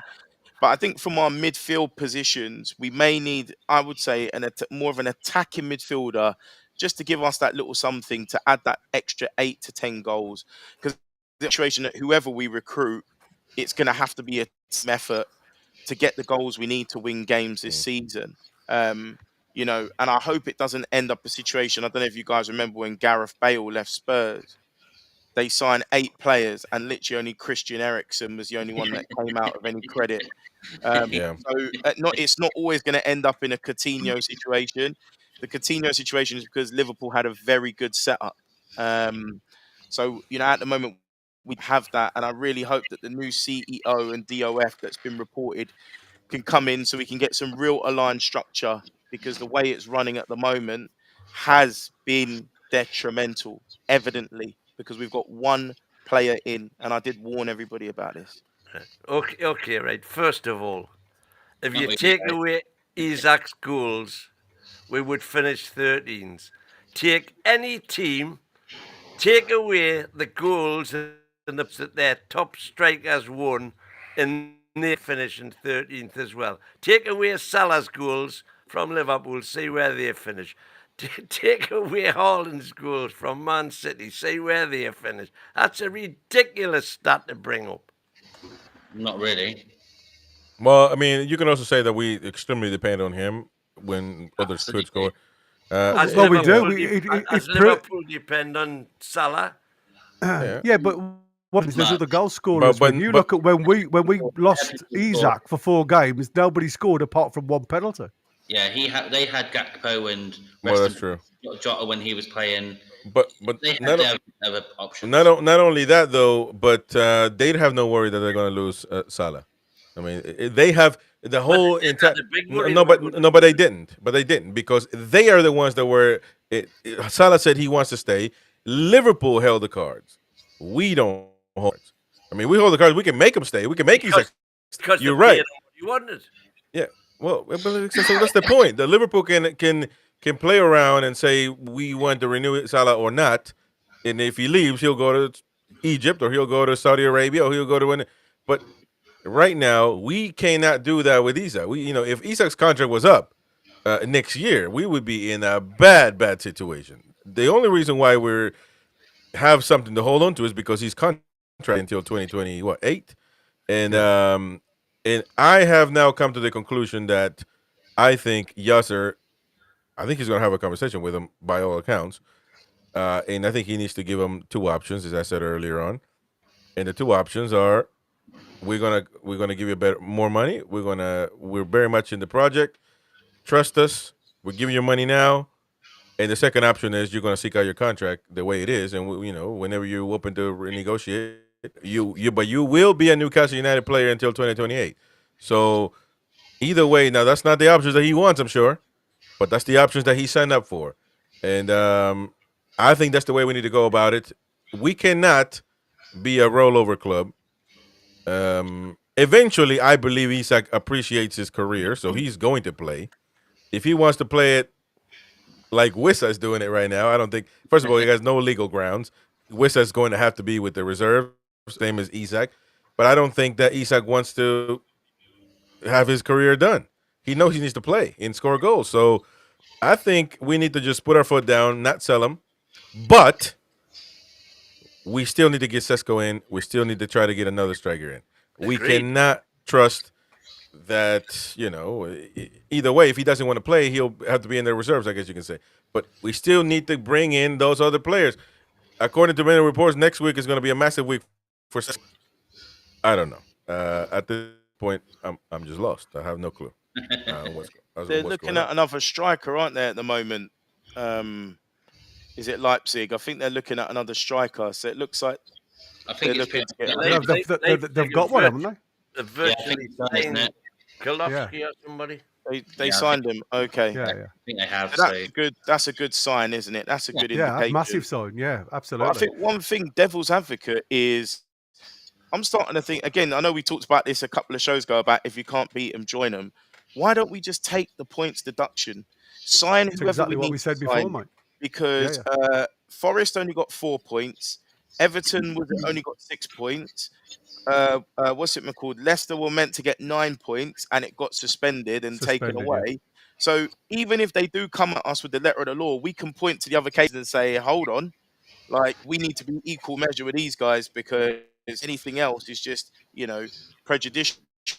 And look at Forest, they took the hit and it enabled them to get into Europe. Like no harm, no foul. So why don't we just do it and see what happens? At least we will have that team assembled. But then again, though, I am not a fan, and I'm not an advocate, and I wouldn't want us to break the rules because once you break the rules yourself, you can't then condemn other clubs for doing it. Well, I agree. with that. No. We play by. Forest win. They've significantly improved. Yeah, but by the way, we tend to. And if I was Brighton or whoever, I'd be saying who missed out on Europe because Forest had broken the rules. I'd be very disgruntled with Forest, saying you're only there because you cheated. I don't want to cheat. Sorry. Being Mr. Nice Guy isn't getting us anywhere, but then we. I don't care about being Mr. Nice Guy. I like to be Mr. Right. Listen, I don't want Newcastle to break rules. And listen, what rules have others broke? To be honest, let's be fair. Chelsea are about to sell Joao Felix to Saudi Arabia for £50+ million. So they are selling, and if they sell Jackson, they are selling. Now, I agree that it doesn't look good. Liverpool certainly hasn't spent in a long time. But I guess they can afford to do that. I don't know. I mean, they were under club. They didn't spend anything. They let the Barons win the cup. I don't know how it works over there and it doesn't work over here. You know, it's like we got to work harder. But Well, why it doesn't work over here is because we just haven't got the right top people in the club. Well, that's a problem, and I don't think that has anything to do with PSR. So why is PIF not appointing the right people or hiring the right people? It's got to do with PIF. Okay, then. So PIF has to appoint the right people. There's some news 7 minutes ago. Benjamin Sesko would prefer to join Manchester United over Newcastle. Well, I wouldn't doubt that. Well, he obviously wants Thursday nights like the rest of the team. Yeah. They're not. I wouldn't give up on it though. They're not even going to get that, are they? They're not even in Europe. That's what I said. That's why he wants Thursday nights off. I wouldn't give up. I wouldn't give up though. I wouldn't give up. I would try to persuade him. Oh, absolutely. All you got to do is get him to sign. Once he signs, we can be a relegation club for a week here. That was from Transfer Market on Pont Mags is asking what source that was. Again, unless I hear it from the reputable. I mean, I've seen numerous. Travoy, can you hear us? He's got his it's muted, bud. Travoy, let us know you're muted, so make sure you unmute yourself there if you can hear us. If you cannot hear us, then unfortunately we'll have to. Travoy, here you go. Can you hear us, Travoy? Dude? Put him in the picture because you'll not be able to see you unless you put him in the picture. Yes, you can see me. Yeah, I can't hear you guys at the moment. Go on, then. Go on. Just go on. Just keep going. Say your piece.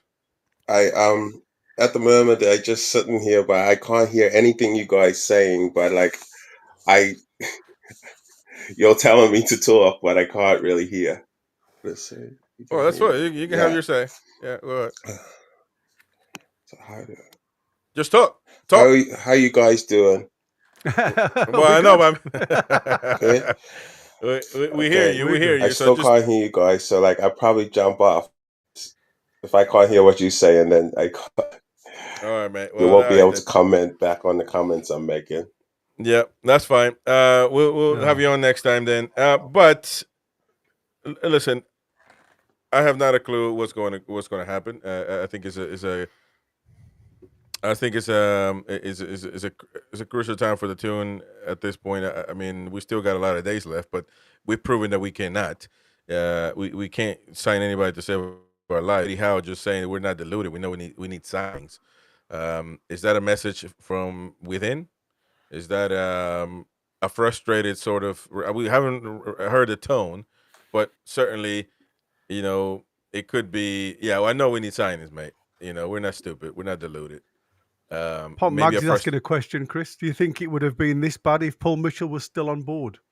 I don't know, but I don't know. But he certainly it helps, doesn't it? If you've got a player that can negotiate, and he's negotiated deals very well in the past. But he certainly screwed up himself. So I know that's that what I said. Jefferson, two sides to every style. Jefferson can say, according to who, because he doesn't like Kelly. Because you don't pass PSR rules, guys. We wouldn't have had 20 million incoming. Yeah, so that's a good move. But not again. That's a good move. He had nothing to do with signing Kelly for nothing. Hold on. Kelly weren't worth 150 grand a week with. Because he wasn't. He was. That 150 grand? No, he wasn't. Million, we got 20 million for him. He's 120. Yeah, that doesn't make up for the mistake, man. Or it does, but you can't just count on that. You can't just. I can't just go right now. You know what? Let me. I tell you what. Let me give Target right now $250K a week because we'll sell them for 20 later on. Don't worry about it. We'll figure that out. No, you can't do that. That's not a plan. That we just got lucky, and Juventus had a mare of a day, and they just signed him for more than we bought. That's fine. We won on that. But just because you that was nothing to do with Mitchell, is what I'm saying.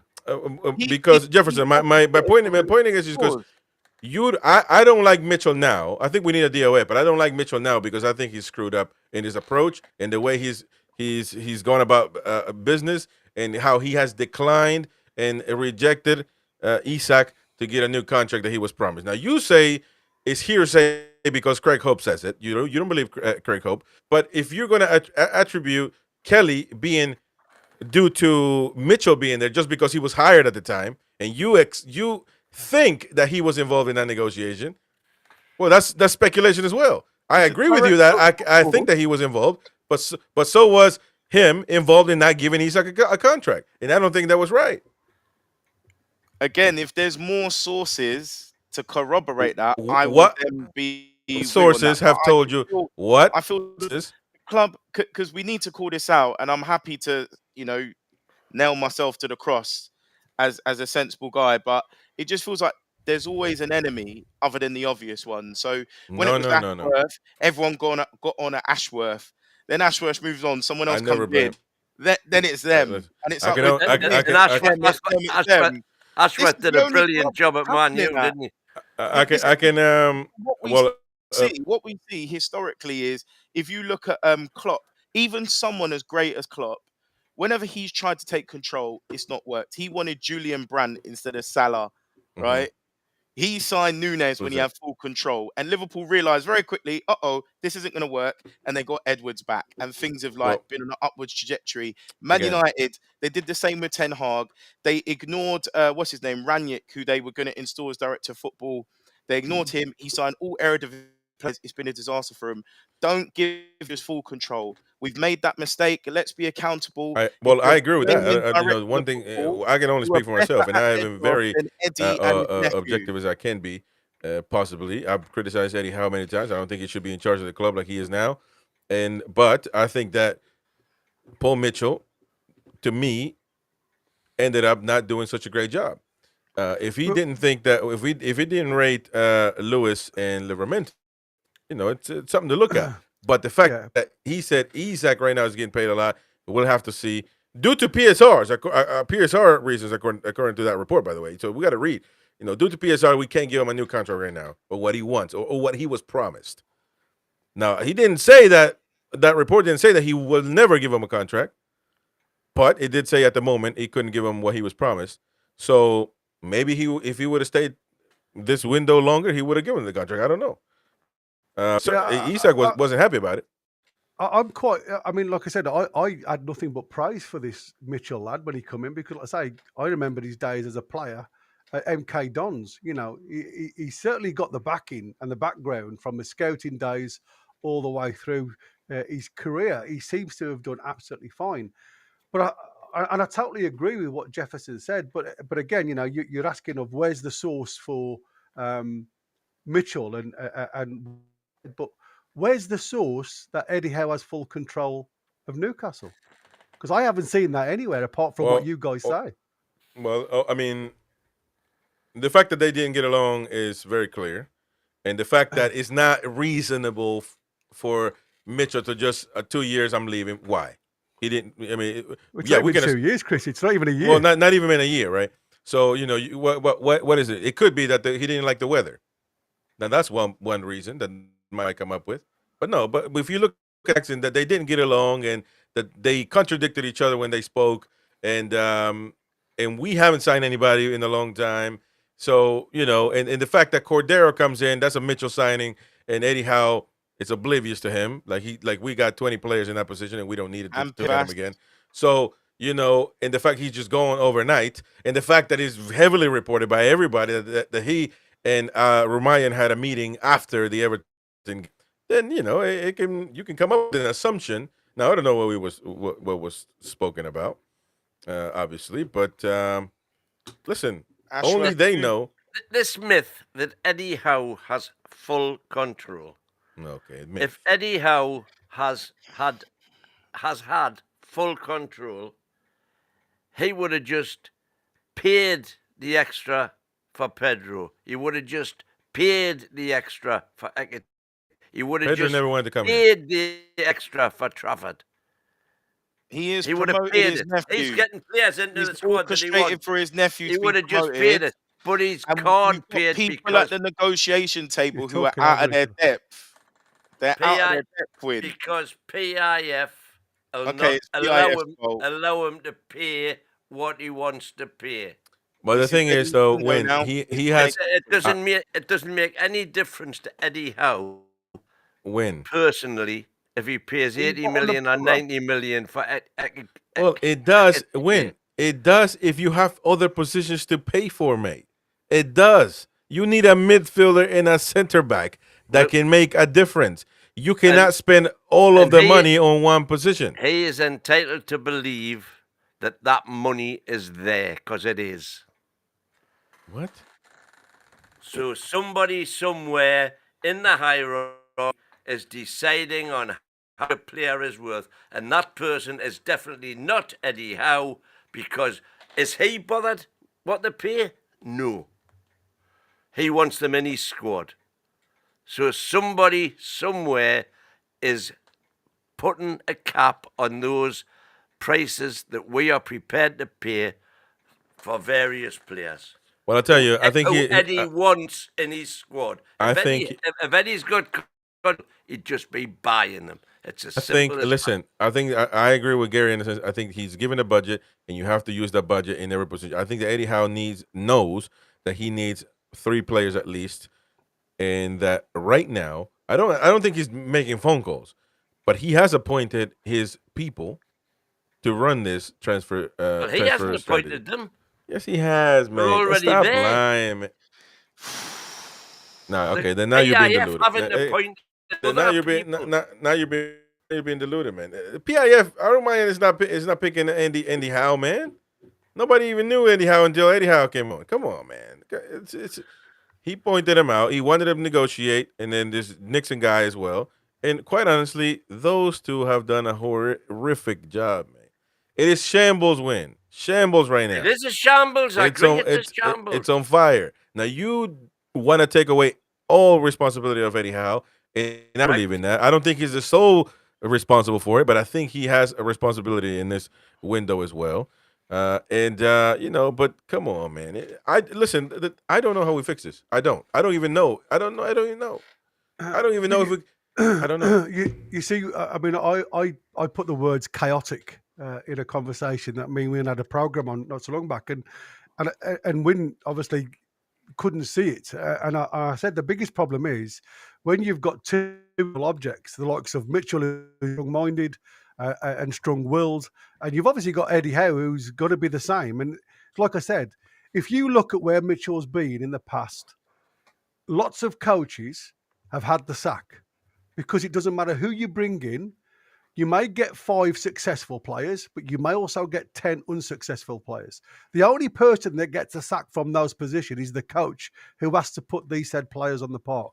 So Eddie Howe has to have a little bit of say. And I don't think he's got sole control, because I don't think anybody, when you look in the pecking order of any business, the people that run things at the bottom, and we all have these people at the bottom below us that run things and negotiate things for us, they still have somebody responsible above them. And that's what I said. For me, the biggest problem at Newcastle at this present moment in time is at boardroom level. It's not PIF, it's not the management, it's not structural. It's the boardroom level. Who haven't made the right decisions to put one or both of them in their position. And unfortunately, what's happened there is Mitchell has gone, you know what? I'm banging my head against the wall here, mate. I'm going. There's no point in me actually making a conversation. You've seen the improvement that he's made in the academy. You've seen the improvement that he's made in the backroom staff that have come on board, the likes of James Bunce and the coaches and things like that. So he has got these people hand that he can rely on. The biggest problem is until you have somebody at boardroom level that can sit these two down and say, you get paid for doing your job, you get paid for doing your job, bloody get on with it. Well, that should have been the solution, but one of them had to leave. That should have been the PIF should have said, listen, man, you're both you're on the contract. So get your heads out of your ass and get together and work for the better of this team, or both of you will be looking for a job. And there will be Mighty Wayne thinks that Eddie Howe can be a Real Madrid manager. He cannot. So both of them will be shaking in their boots if they're, because that's what a boss does. A boss doesn't just sack one in the first altercation. You know what I mean? And yeah, Paul Mitchell didn't get sacked. Legally, he didn't. But we all know how it went. Come on now. One of them had to suffer for it. And Ashworth too, guys. Ashworth too. That's what I said. You don't go through there's nothing wrong. Well, exactly. But that's what I said. Of the club, unfortunately. Yeah, that's what I said, Jeff. It's a case of who is controlling what's being said behind the scenes, because somebody needs to bang their heads together. and say, just control what you need to control, and that's the team, and you control what you need to control, and that's the running of the club. You know, and between the two of you, you come to an agreement, you find the source, you get as much background as you need to. And again, who do you blame for the incident? We all blamed Ashworth, didn't we? Because he didn't do enough groundwork and housework on him. You know, who else knew about this betting problem that he had? Because there was obviously something there.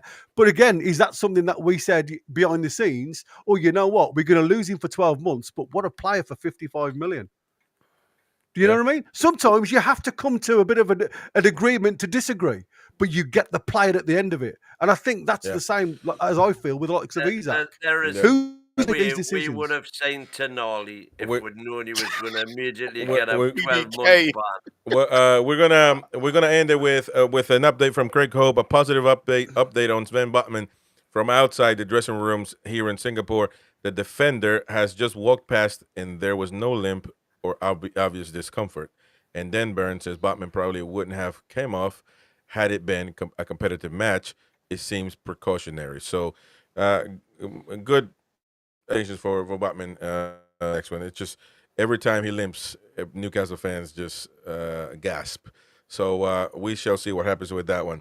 Listen, we had a great show. More often, that's the problem, isn't it? Exactly. We've had around 20,000 people on this watch along, so I appreciate everybody. Thank you all for the wonderful. And we've hit 6,000 subs. Yeah, I think we're going over 6,000, so I appreciate that. And everyone else, thank you very much. If you haven't already done so, please smash that like button. And thank you for enjoying this edition as well. Appreciate it, everyone. We will see you all tomorrow is Monday, isn't it? Yeah, we'll be back tomorrow Monday. Might have a show at midday. We'll see. But stay tuned, nevertheless, for all things Newcastle United. Eddie Howe's comments should be uploaded pretty soon. And of course, thank you very much. We'll see you all next one. Thank you, Jefferson. Thank you, Paul. Thank you, Win. Thank you, everyone. Everyone that's got Big Yink, was it? Yeah, Big Yink. Big Yink, not the little one. Yink. The little one, baby. Hey. It's going to be like Marty's by the way, it's going to be the yin and the yang. Yeah. When I saw him, I thought that was John Philippe. He looked like John Philippe there for a second, man. John Philippe Mateta. Yeah. Which I by the way, I read. Wow. I read. Great, wouldn't he? I would love John Philippe Mateta in the tune, but I think I read somewhere that he declined. Or I don't think that's true anyway. I think How does Travoy get in the WhatsApp group? I don't know, mate. The link, we got to throw the link in the chats, but we'll do that one time. Thank you very much. We'll see you all in the next one. Bye-bye.